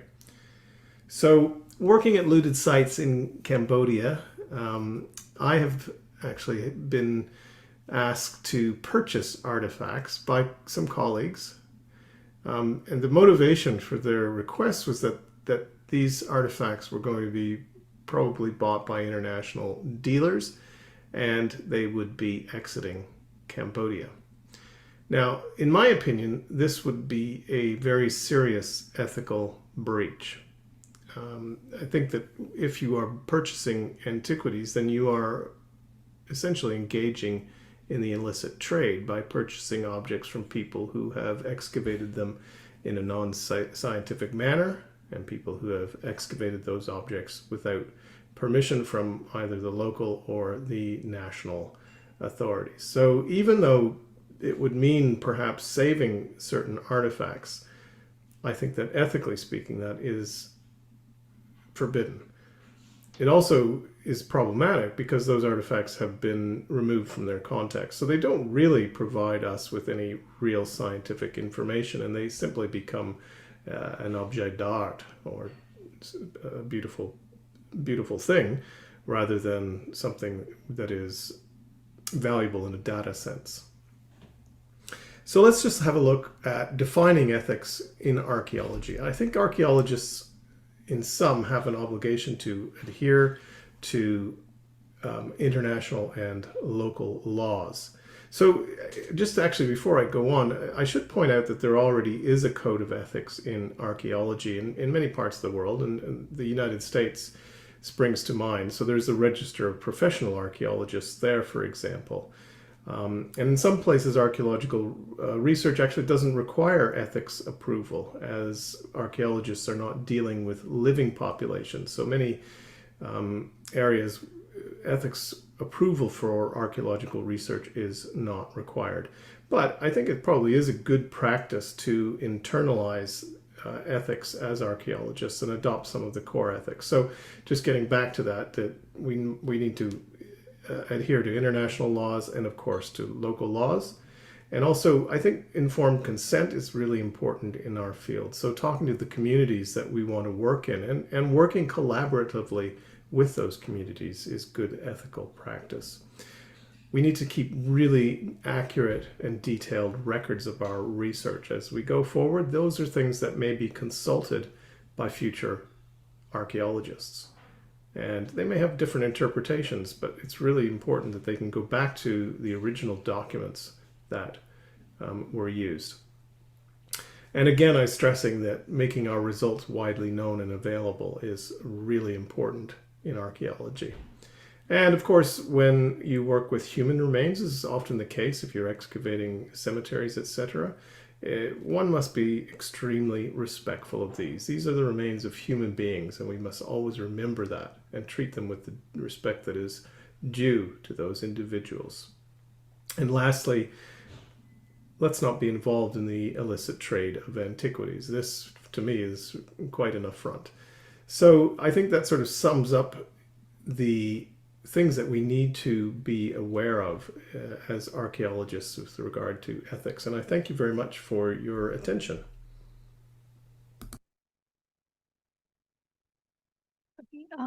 Thank you, Dougal, for your video.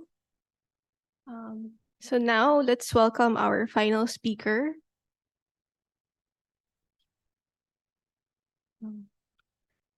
Paek-Yong Che is a bioethicist and professor of global health at the University of Oxford.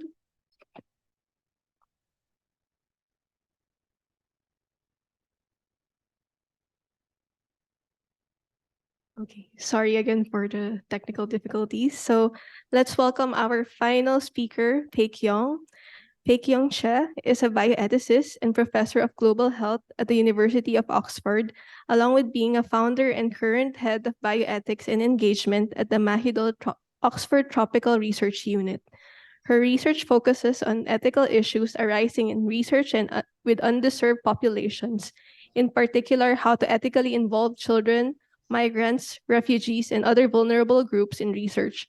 Her other area of research is how to promote fair and equitable sharing of individual-level health research data, which includes how to ensure that data sharing and big data do not exacerbate existing inequalities between higher and lower income setting researchers. So let's all welcome Paek-Yong. Hi, Paek-Yong. Hi, everyone. Thank you for inviting me. I haven't got slides. I'm just going to speak. So I'm a bioethicist, but just to say that I work in medical research and in the area of clinical research. So things like in clinical trials on vaccines or malaria research.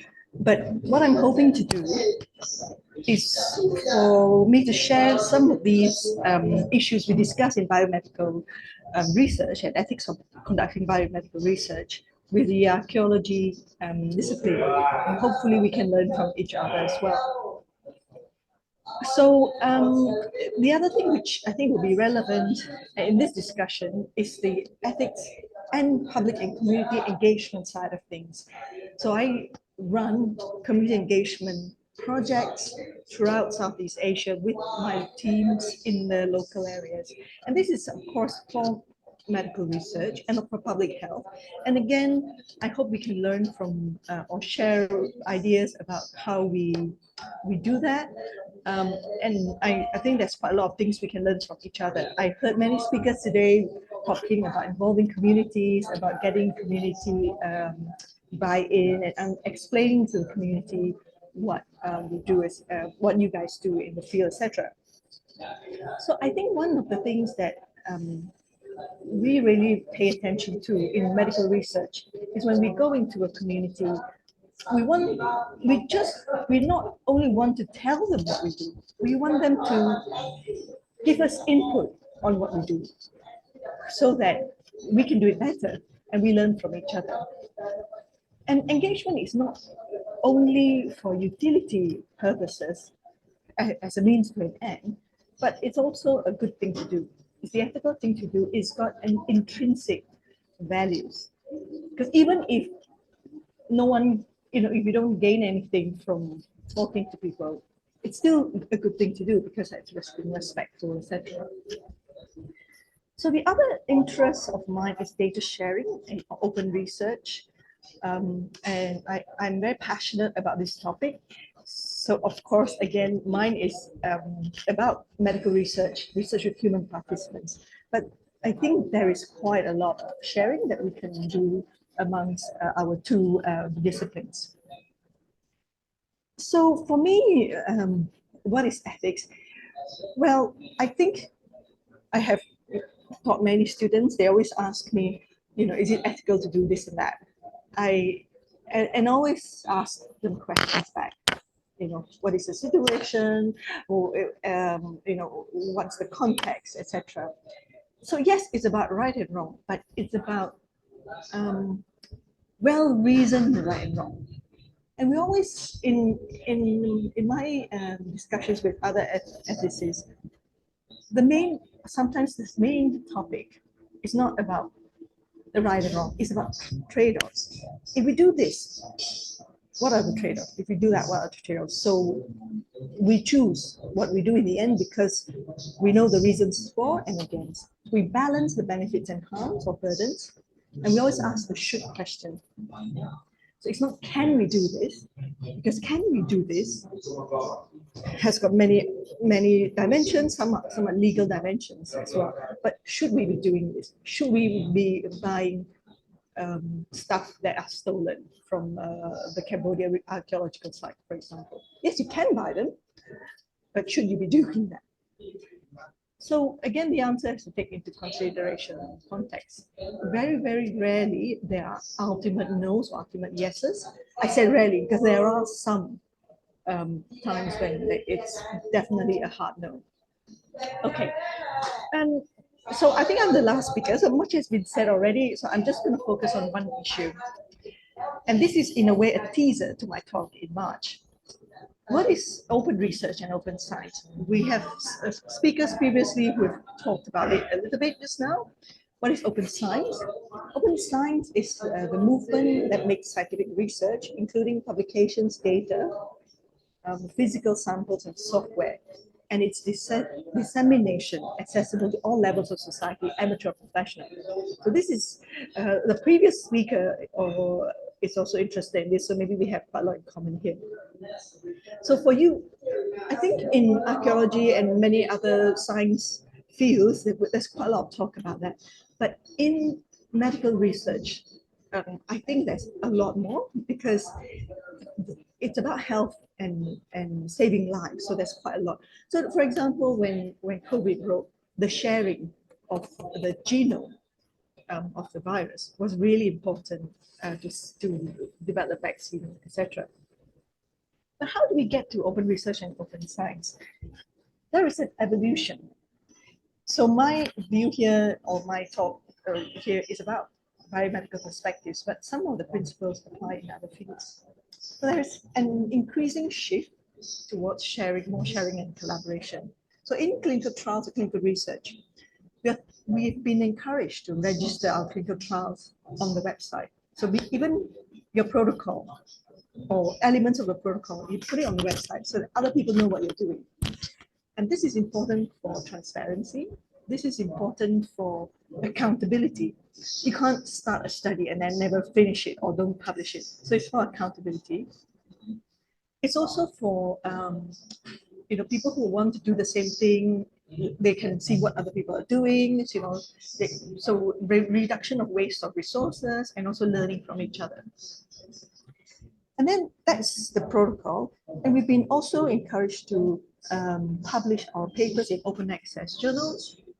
Why do we do that? It's so that anybody in the world can read it if they have internet access, of course. There's also encouragement to publish preprints. And what that means is even before your article is peer reviewed, you put it out there somewhere so that other people can see it. And that has a few reasons. People can read, comment, and you have a chance to develop or improve your article. And also, getting a journal published takes ages. So your preprint can be out very fast while peer reviews takes place. And the other bit which it's even more challenging to grasp is the sharing of individual level data that underlie publications. So what that means is once you publish your paper, you normally have a table. So this is in biomedical research, a table of sharing your results or a graph, right? But we need to share the data set as well. Why do we need to do that? Many reasons. For transparency and verification of your findings, this increases public trust. And also it maximizes use of the data. Other people can download your data set and reanalyze it. So it reduces research waste. And this is a lot better than using aggregate data. Aggregate data is not good enough. You need individual level data set. If people want to see the details. In biomedical research, the argument is simple. We improve science, we improve health. Okay, so here we have to, in archaeology, we have to try and think about other benefits that could be reaped from this initiative. But of course, these come with many challenges. One important thing is data management capacity, costs of data management and sharing, ownership of data, losing control of data, losing the opportunity to conduct secondary analysis. I mean the primary investigators lose the opportunity to conduct secondary analysis because once it's out there, anybody can use it. And here in Southeast Asia, we are kind of at the losing end because of the capacity issue. If you upload your data, immediately people who might be waiting for the data will analyze it quicker and publish in better journals. So this exacerbates existing inequalities between higher income and lower income researchers. And next thing is about authorship and attribution. We've talked about this already. Attribution to and credit to primary researchers and ownerships to secondary publications. So I promised to be brief, so I will end there. And as I said, this is a teaser of what I will be talking about when it's my turn to speak in March. Right, back to you, Anne-Marie. Hi, thank you, PY, for your presentation. And yes, thank you very yeah, I think Ben is still having trouble entering Zoom, so yeah, so let's all continue with the next part of the session. And before we move to our Q&A session, some few house rules and reminders for all our sessions.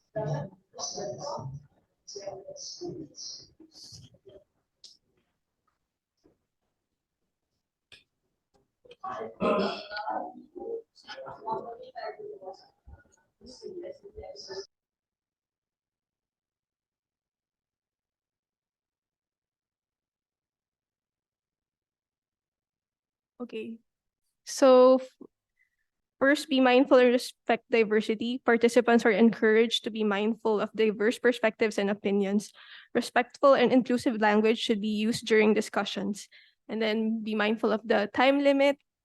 Participants are expected to adhere to designated time limits for each discussion topics, and staying on topic ensures productive and efficient discussions. If the participants wish to continue, you could do so through your email and share additional insights. And the email provides an avenue for more in-depth conversations or questions. And then next is engage in discussion. Actively participate in discussions by sharing thoughts, experiences, and insights. And engaging with fellow participants fosters a dynamic collaboration learning environment. And I would like to remind you all to receive a certificate. Participants must complete the provided evaluation form, which we will send now. Feedback gathered through evaluations contributes to the improvement of future sessions. And the moderator has the right to intervene if when necessary to maintain a constructive and respectful environment. Intervention may include redirecting discussions or addressing any breaches of the established guidelines. And finally,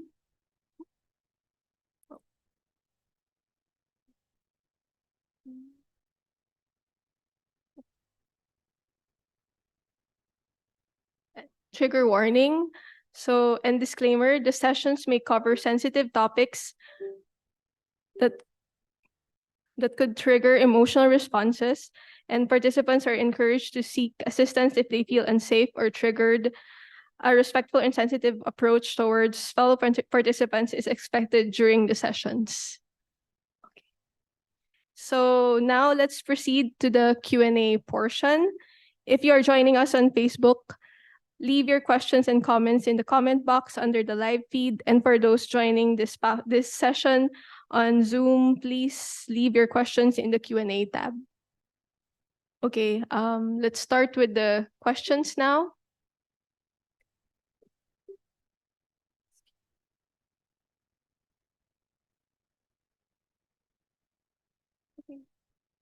So first, for Michael Rivera, Dr. Rivera mentioned repatriation and treatment of human remains. May I ask for their opinion on what is considered ethical, what is the standard, or what are the benchmarks and determine what is ethical and what is not?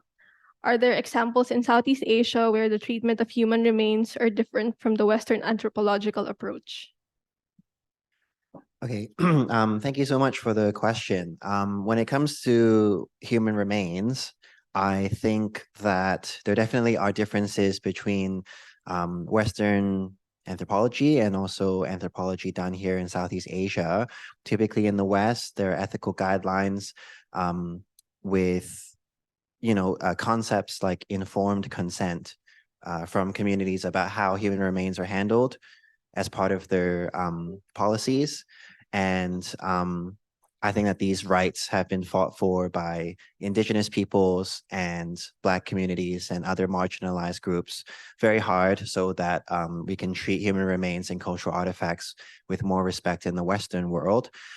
Here in Southeast Asia, I would say that there are many stakeholders involved in the treatment of human remains, particularly like with cultural and religious practices often revolved around human remains. So in Southeast Asian cultures, lots of rituals and customs related to death and funerary practices and the handling of human remains may be, ingrained in the local belief systems and how things are done logistically.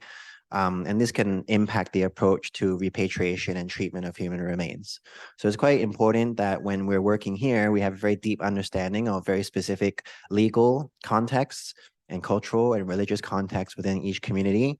And we can't really assume that something that works for one group will work for another. A universal approach is impossible. So I think that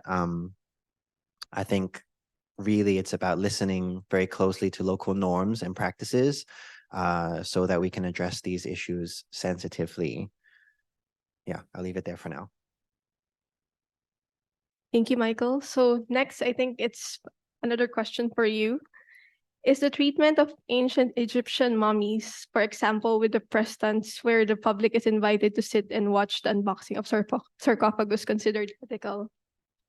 No, definitely not. I would say that, one of the primary concerns that I see often with Egyptian funerary goods and also their human remains or mummies is that oftentimes when they are presented by people who are not local Egyptian archaeologists or cultural heritage experts, they are taken to be public spectacles in other contexts, which a lot of them border on sensationalism, which is definitely not really respectful to the fact that in ancient Egypt, a lot of those rituals that were performed were, with deep reverence and respect for the dead. And so anything that kind of commodifies that, objectifies the human remains and the people that once lived and the people who once worshipped those people, respected those people enough to do such burial rites, you're being disrespectful to the sanctity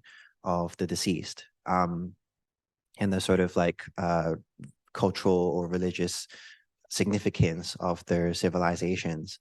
I think oftentimes, actually, when we look at these issues here in Asia as well, I think that a lot of researchers may show up to the field in Southeast Asia not really ready to engage with local nuances. If you didn't grow up here in Southeast Asian society, around Southeast Asian families, or start your career here, working alongside local communities, performing research with government offices here or experienced curators, it's going to be hard for any visiting scholars to really comprehend how decisions can actually be harming other individuals and the work, because ethics is so context dependent, and we make a lot of assumptions because we bring in our own ethical standards, oftentimes Western standards, because maybe you were growing up or trained in a Western context.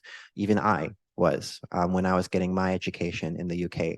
So I think that the matter is often best handled by local actors and stakeholders. We, with the professional training, say that we have these skills. How can I help or not help? Should I stay out of the way? Or yeah, I've seen it time and time again that people bring in a lot of their own assumptions about what's right. But I think that, local issues, local politics, marginalized groups who have been impacted by historical injustices or colonial legacy, more than theory, I think the praxis is very important. Do we know the unique challenges faced by stakeholders and archaeologists with less decision-making power? An example from the discussion earlier was open access and open science, which I don't always see as beneficial. I think that's a very, to be honest, like Western or maybe institutional goal, because data about cultural heritage, I think, is sacred knowledge. It's okay, in my opinion, for many cases, for archaeological findings to be given to local groups without letting the whole world access it before the local groups have had sufficient time, understanding, trust, collaboration to make that decision to go open for themselves. But oftentimes we just say, oh, open access is always beneficial for all groups. I'm not really sure that's the case, but yeah. Thank you, Michael. Or Can I just interject here? yes. Sorry, Michael, I just want to confirm or to make sure that you know that I'm not for total open access. Yeah. Not for you. Yeah. I wasn't saying you were. No, okay. I'm just saying that this is what has been encouraged in environmental research. And actually, I'm one of the people who said, no, that's not right. We go for managed access. Is what I normally propose. But we can talk about it in March. But thank you for raising that, because I think in archaeology, there's quite a lot of even more additional reasons why we shouldn't have it open access. Okay. Thank you, PY and Michael. Okay, let's proceed to the next question. I think anyone could answer this if you want. Like, does having a centralized or national archaeological narrative pose threats towards the openness and sustainability of doing professional academic research? Can this issue be considered something relevant to archaeology ethics?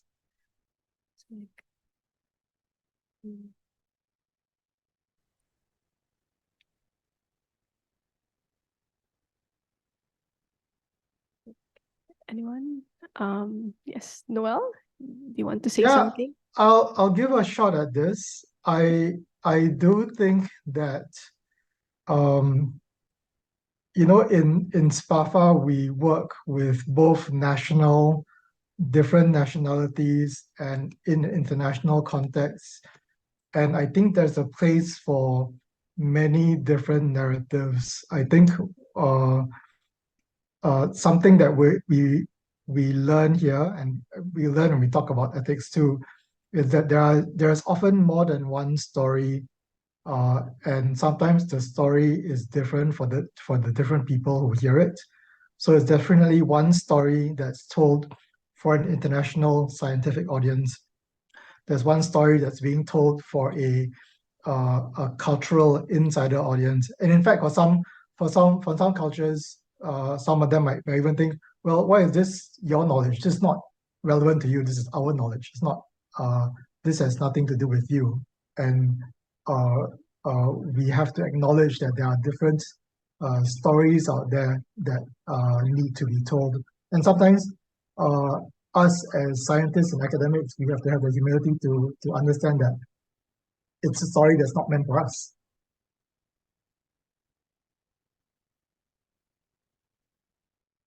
Thank you, Noel. Next question. How can we bridge the gap between religious ethics and archaeological ethics when we work with an increasingly diverse belief in ethical environments?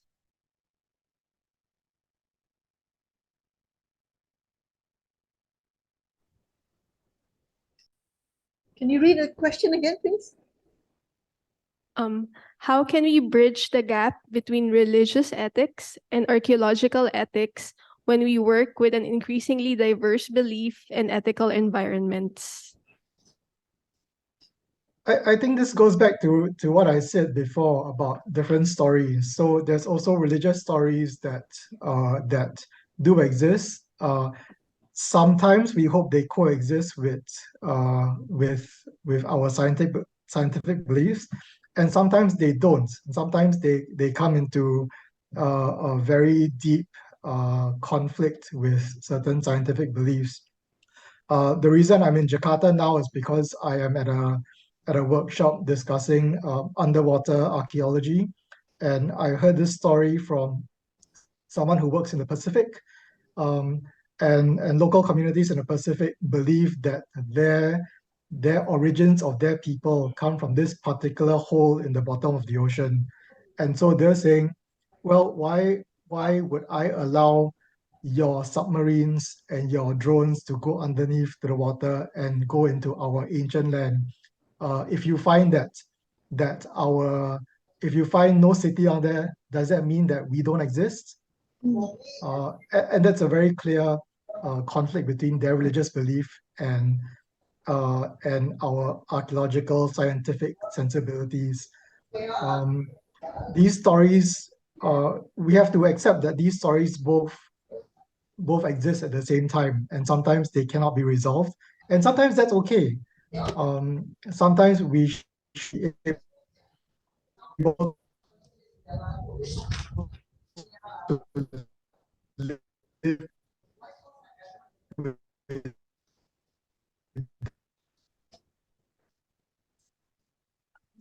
We're having another technical difficulty, so let's switch to Michael ambiguity. first. Oh, Oh, Noel? Well, the way that I kind of interact with religion in Hong Kong is that in Hong Kong we have many different people and also religious leaders of different faiths. So I typically do try to have some outreach with, for example, Catholic schools, or to chat with people who are part of the Hindu or Muslim or Buddhist communities, just sort of sharing what my science is about.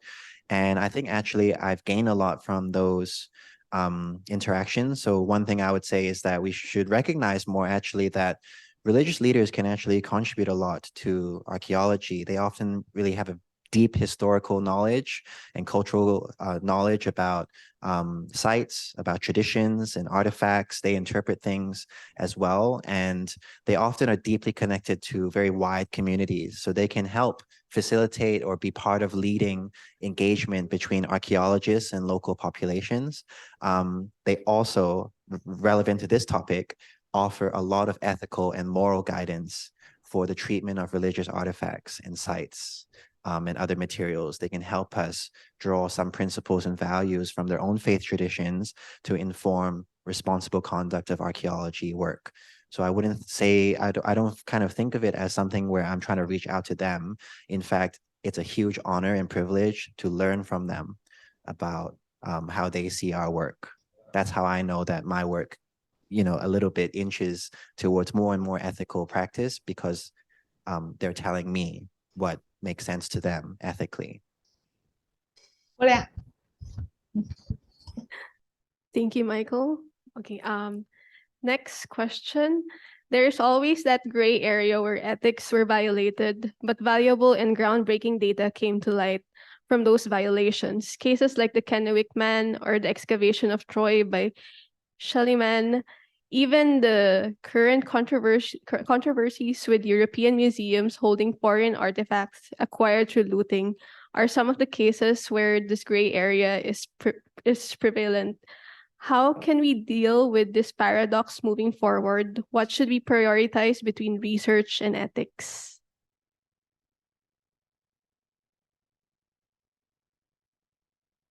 Maybe I'll give it a try. So I see lots and lots of parallels between archaeology research as well as biomedical research. So biomedical research, there's so much unethical things happen even now, but in the past, not so long ago.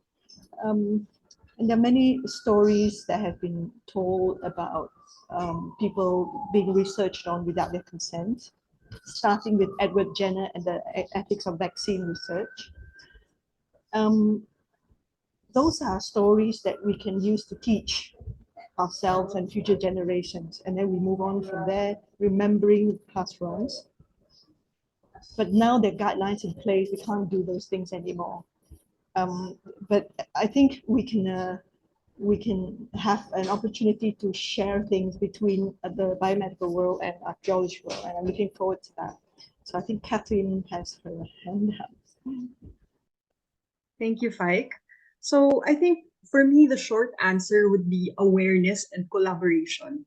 So just a background for the Kennewick Man. What happened there was there was human remains excavated in a river in Washington, in Kennewick, Washington, and of course it was excavated by archaeologists. So for archaeologists, the usual thing to do would be to analyze the materials. It just so happened that in Kennewick, in Washington, in the USA, in fact, there is the NAGPRA, the National Native Americans Graves Protection Act, which states that if a member or a Native American type of human remains was excavated, then the Native Americans, for as long as they're able to establish the connection of the human remains as part of their tribe, then the human remains cannot be scientifically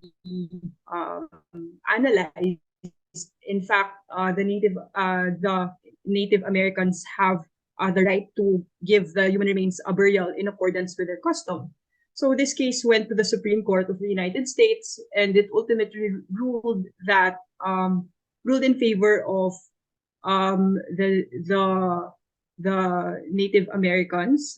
So basically, the Kennewick Man couldn't be archaeologically analyzed because of this law. So going back to my short answer, it's really awareness and collaboration, because usually, well, hopefully not usually, in many cases, it is non-awareness or the lack of awareness of these laws and these guidelines that cause conflicts. And, the Kennewick Man and for the excavation of Troy by Schliemann, I think Schliemann was a German archaeologist who excavated Troy, I guess, without permission. And if you go to Troy now, basically the artifacts are no longer accessible to the people of Troy in Turkey. So, and we have to know that in the case of Troy, this happened years ago when ethical standards for the practice of archaeology wasn't really the norm. So it is through these cases, the Kenwick Man and the excavation of Troy, that ethical standards for the excavation of materials and the handling of human remains were instituted. So, but as I said in my presentation, it is the awareness or the lack of awareness of laws and these guidelines that usually lead to, conflict or controversies. So as archaeologists, it is important not only to be aware of ethical practices, laws, guidelines, etc., but also to collaborate with stakeholders. In the case of the Kenwick Man, this was the Native Americans in Kenwick. In the case of Troy, I guess it's the community. And in our case, it's really also the community where our archaeological excavations are being conducted. And if it is in an indigenous people's site, then of course, collaboration with the indigenous peoples who are on the ancestral land that need to be consulted with respect to the archaeological excavation and the management of the artifacts. That's all. Thank you, Kate. There's a question for you. I am aware of the challenges researchers, including archaeologists, face when dealing with indigenous people in the Philippines, specifically when going through the National Commission on Indigenous Peoples. Your thoughts on this? And would you know if the same challenges are faced by archaeologists in other Southeast Asia, in areas of Southeast Asia? Okay, so the question is very fitting for my previous answer. So in the Philippines, we have the National Commission for Indigenous Peoples. So indigenous peoples in the Philippines are recognized by the Constitution of the Philippines, which is the supreme law of the land. And there is a commission that deals with their affairs, including the excavation of archaeological sites within the indigenous people's community and within ancestral domain. So in my presentation, I said that ethics is the standard for which the practice of archaeology can be acceptable by the community. So the practice of archaeology, especially in the Philippines, differs from place to place. If an archaeological excavation is conducted within an ancestral domain or an indigenous people's community, there is an extra layer of guidelines and standards that need to be taken into consideration for archaeological excavations in these areas to be accepted and acceptable.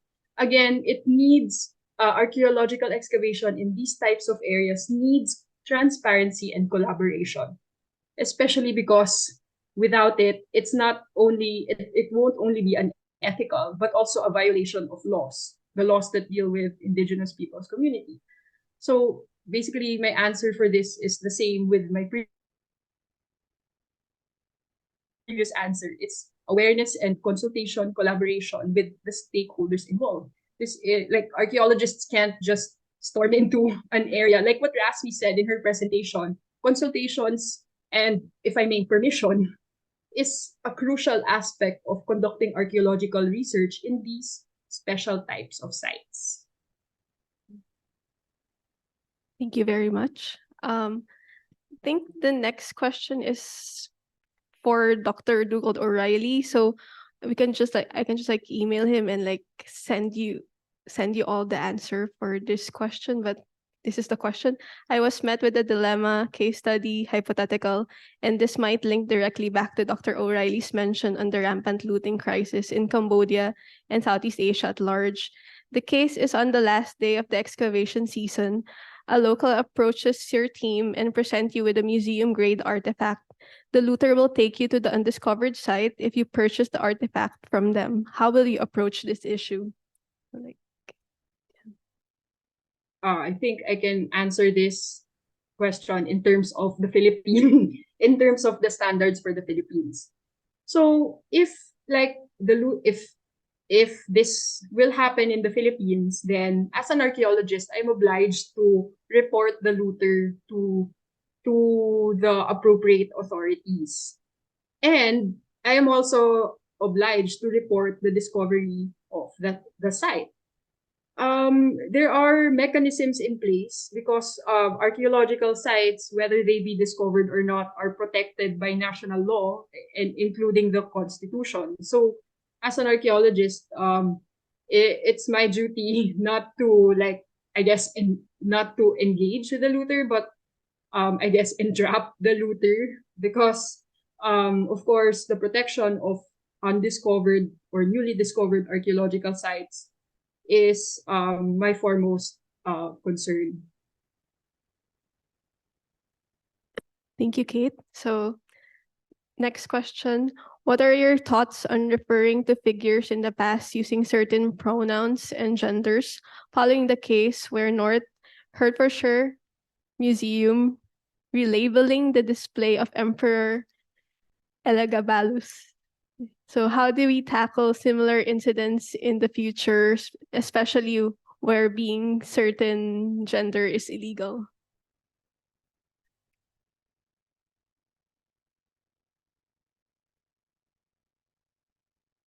I guess I can answer this too. I think there should be consultation with the community and with where the artifact originated from, the community that identifies with the artifact, to know which pronouns are acceptable to them. Because if a certain artifact which originated elsewhere is displayed in another jurisdiction, the possessors of such artifacts, in this case the museum, should also take into consideration the origin of these artifacts and the association of what those people from the originating place identify with these artifacts, just to acknowledge what the being of these artifacts is, not so much where the artifact is, but also the origin and the being of that artifact. Thank you. This is for Kate again. In Indonesia, there are no archaeological projects related to cultural heritage led by private sector because our national law mandated us that way, and it's a proper and formal protection for cultural heritage.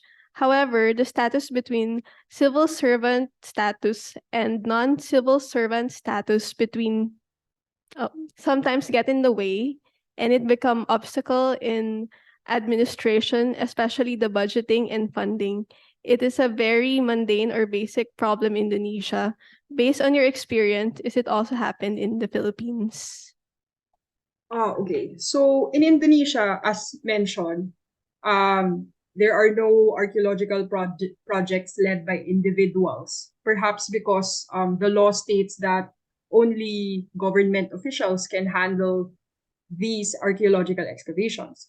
In the Philippines, there is a collaborative approach.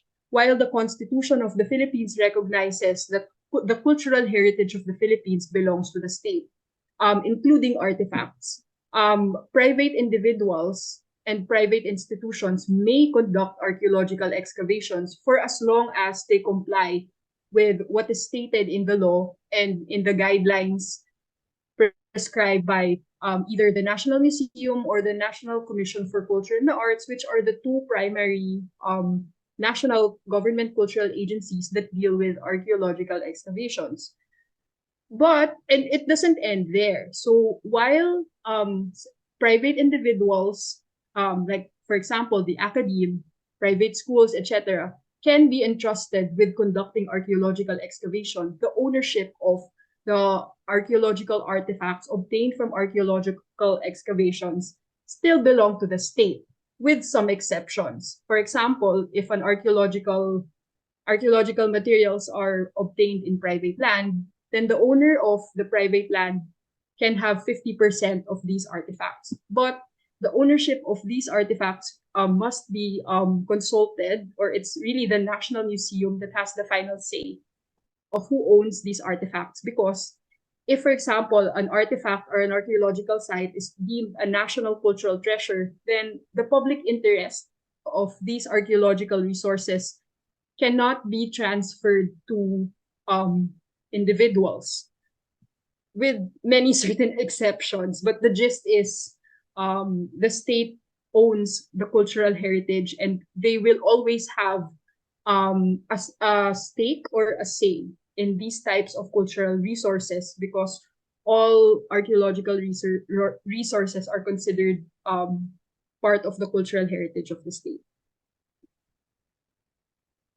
Thank you. So next question is for Kate again. I would like to find out more about the CAPI Guild and its foundation. How important is it to have a substantial pool of local professional archaeologists who can form professional guilds where they can share expertise and hold each other accountable to develop guidelines for an archaeological ethics in the country? I asked this from Singapore, where the pool of local archaeologists is small and new professionals in archaeology are far and few in between. Okay, so thank you for that question. So the CAPI, the Kapisanan ng mga archaeologists ng Pilipinas, was formed in the late 1990s by professional archaeologists by the National Museum and graduates of the then UP, University of the Philippines Archaeological Studies program.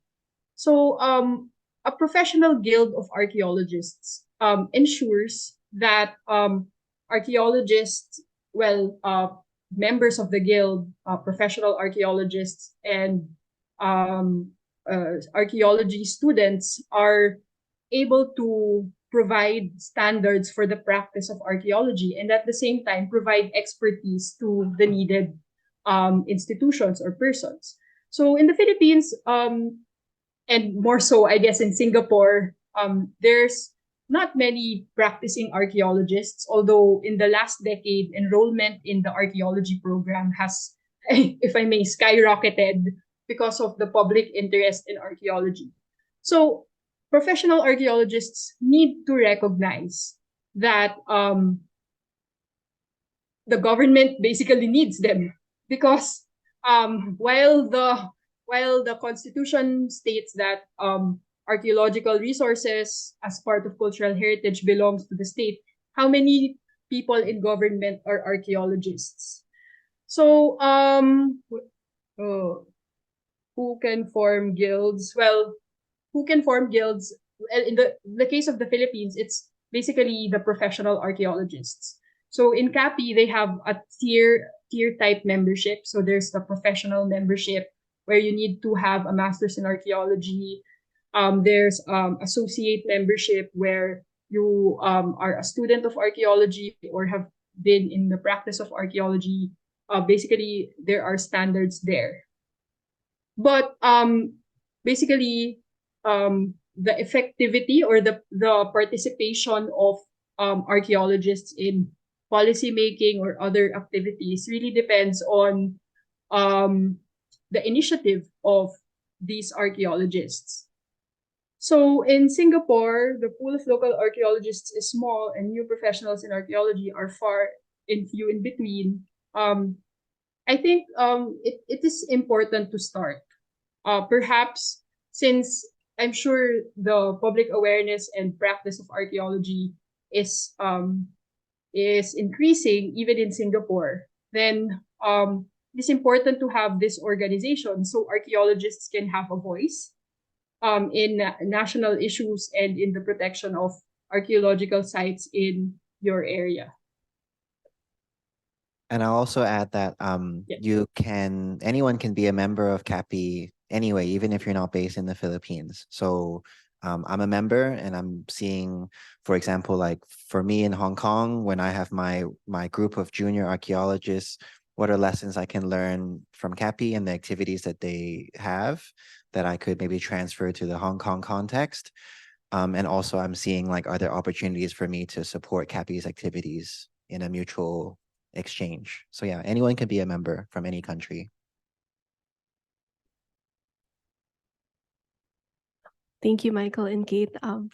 There's just like a question about the workshop. So who can I ask who can I email to ask about whether my application for the other sessions were accepted? So once you receive the first email, you're already accepted to the workshop, and I will just like email you after this session to remind you about the next session, which is the gender and sex discrimination. Okay, and another this one is to Rasmi. It's just a comment, not really a question. Ethical begins from the basic knowledge in human nature, but most of the time it is not institutionalized, so it's never been official. It's just social mannerism. It works both ways, working with local or indigenous or international environment. Okay. Next is, I do have a question about people, things, relationship. If we are not the owner, party, states of the artifacts, what is ethical guidelines regarding this matter? Can we document the findings and publish papers after doing analysis and our museum keep it? Or do we need to inform the owner of the artifacts, i.e. Thai ceramics or Chinese ceramics?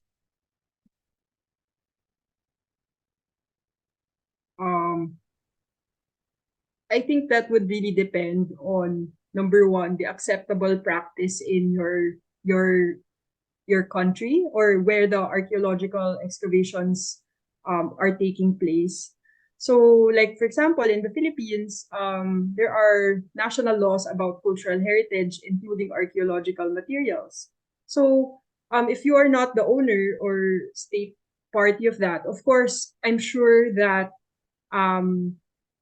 there should be guidelines in place on who handles the artifacts and the limitations you have as a researcher with these artifacts.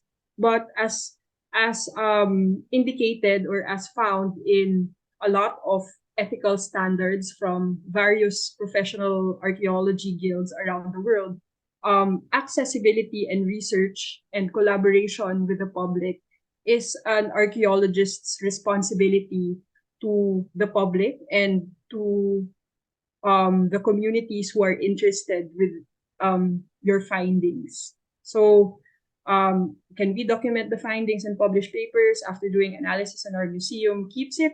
It really depends on the arrangement. For sure, for example, if you are dealing with indigenous remains, there might be sensitivities that cannot be published to the general public or that have a limited audience.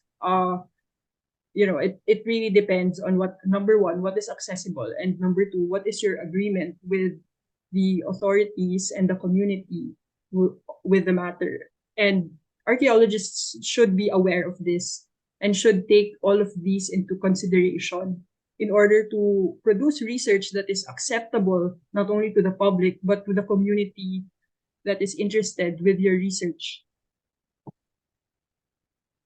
Maybe Michael would like to add. I think that,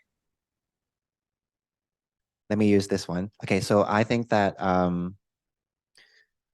what's really important is that we always keep in mind that we shouldn't prioritize science or the archaeology work or prioritizing us as professionals. What we want to extract and use for our own purposes above greater society. And I always think about it, and also like Southeast Asia, in every country, in every context, has a lot of other things going on besides archaeological work. And our papers and our reports and our conference presentations, they don't save lives. They don't help people to heal from historical trauma. They don't ensure that what archaeologists have to offer will improve conditions for greater society today. And so I find that to be very, I think I decided for myself that I don't want to do work that, I want to do work that saves lives or helps people most of all. And oftentimes it won't be a paper or a report that does that. And so sometimes really it's about like maybe working more with local heritage consultants and archaeologists and museum curators and ethnographers to make sure that benefits arrive to them in these collaborations in the long run. Because historically, it's been very unequal, I would say, between archaeologists and the public. And in some cases, it still is. So I think that we really have to internalize in our heart like the sanctity of our heritage and to protect that idea of like why the artifacts from the past matter so much is because they offer unique insights and approaches to knowledge, sure, but it also means a lot to other people. And so I want to see collaborations and projects in the future really help local archaeology capacity so that we can continue to develop in a way that truly improves our people's agency to do the work themselves. In theory, we should only be saying we can help in these ways if you're interested. And then once we've finished collaborating, we just go home and we don't really, because they themselves already are running things. That's the way that I would like to see this going forward.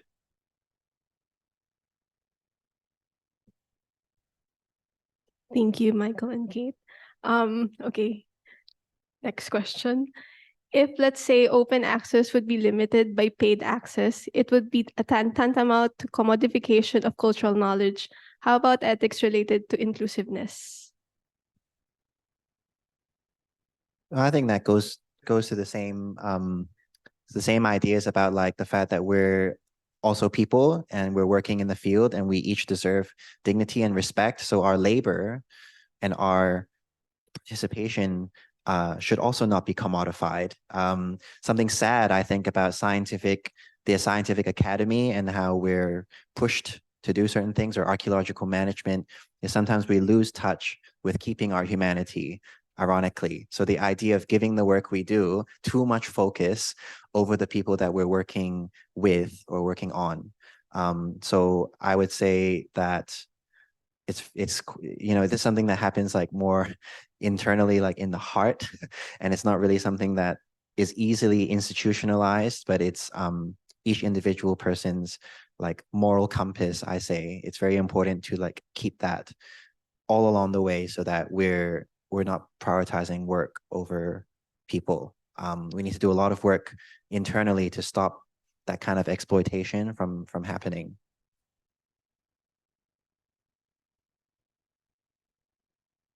Thank you. Next question. Is there any example of some serious outbreak, disease, microbial infection evidence from archaeological findings? Sure, I'm not sure if it's like ethical. Maybe, yeah, it could be. Because like, what if you find, is it possible? Yeah. I remember when I was being trained in your risk assessments, you definitely have to put the fact that maybe ancient diseases are going to be in those boxes, then you might cause a big outbreak for sure. Yes, it's something that we consider, but I do think that it's a very important area of knowledge, like to think about health and disease in the past. I think that oftentimes we think that we have nothing to learn from those ancient remains. And so I like to think of what we do in bioarchaeology as being very important, because actually when you look at past cholera outbreaks or cases of tuberculosis or smallpox, these can teach us lessons about how to cope with modern day challenges like Ebola or Zika virus or COVID-19, right? Yeah. Thank you. Second to the last question. Is it unethical if our government allows private company to keep artifacts found and then sell them?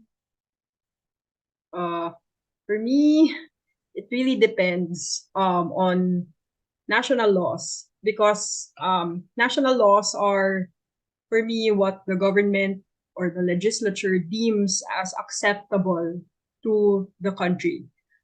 Case in point, in the Philippines, our National Cultural Heritage Law allows the registration of dealers in cultural property.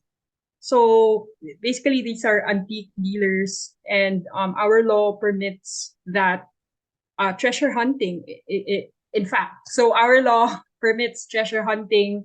It provides for a system of treasure hunting permits and the antique dealer permits.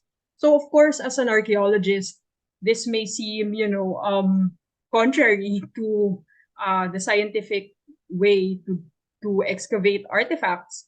But then, what are we to do if it's the law? And if we don't follow the law, then it's like insubordination to the law. So that's why how the government looks at these types of cultural properties also is a factor in the practice of archaeology. But if it's a national law and if archaeologists feel that it is not in accordance with their principles or their perspectives, then the only way to make it more aligned with the practice of archaeology is to call for the repeal of the law, because I mean, it's the law, so they have no choice but to follow it. I would add that that's totally agree with that. And I would also add that as archaeologists, it's also really our responsibility to make sure that other parties and stakeholders have awareness of what the consequences could be regarding the sale or the possession of cultural artifacts by private companies. So actually we need to do outreach with government officials and with private companies as much as we can, so that we're not just sharing how we do archaeological science and how we do systematic excavation and analysis, but we share the ethical dilemmas that might come about. That's also like an important part of outreach, so that actually you're encouraging everyone in society to think about property rights and the ethical responsibilities of, being custodians of heritage. Okay, thank you. So there are like last two questions. So for this question, I think we could expound on this during the next sessions, like especially the accessibility, inclusivity. So I'm gonna save this question and then like we can answer this on the next session. And then for the last one, it's just like a very quick answer. Like I would like to ask how archaeologists and cultural workers can balance in the interests of national heritage and private property owners. For example, if the archaeological site is within a private property, can the government intervene to secure the site and conduct studies? Thank you. Again, this depends on the law. So in the Philippines, the National Cultural Heritage Law allows private owners to own heritage houses and cultural property. But doesn't mean because these heritage houses and other forms of cultural property, including archaeological materials, has public interest, and the Constitution says that all cultural heritage items, including artifacts, belong to the state, then the government still has a say on how to manage and most especially dispose of these materials. For example, in the Philippines, if you own a house that is a national cultural treasure, and if you want to sell it, the National Museum has the right to I forgot the legal term, but has the right to be the first to who you sell it to. It's like the right of first refusal to buy these heritage homes. And if, for example, a national artist painting, you would like to sell it, then the National Museum should be informed of such. The same is true with artifacts. If an archaeological excavation is conducted in private land and the owner of the land elects 50% of ownership of these artifacts, then the National Museum still has a say on which artifacts you get to keep, because sometimes some artifacts in an archaeological excavation have exceptional value. So yeah, the long and short of it is, yes, private owners can own archaeological sites, but there are certain responsibilities and management rights, if I may, that the National Museum and other national government cultural agencies cannot be relinquished of.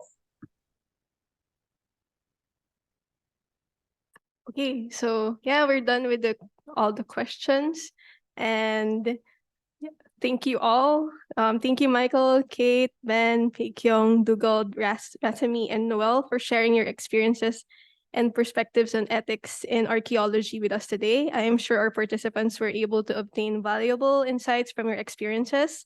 Again, we have put the evaluation link on Zoom and on Facebook. To receive the certificate, participants must complete the provided evaluation form, and I will send the certificates, new Zoom links, and workshop updates to your email, especially like those who signed up. And then lastly, if you would like to revisit today's session, a recording of it will be available immediately after on SPAFA's Facebook page, and we will also upload a recording on SPAFA's YouTube channel. So as we approach the end of the session, I want to express my gratitude to all our speakers and participants, and your presence makes this workshop truly special. So let's continue this dialogue beyond today's session. Hopefully, I'll see you all on the next online session in January 30th, 2024. And thank you and have a wonderful day. Yay. Thank you.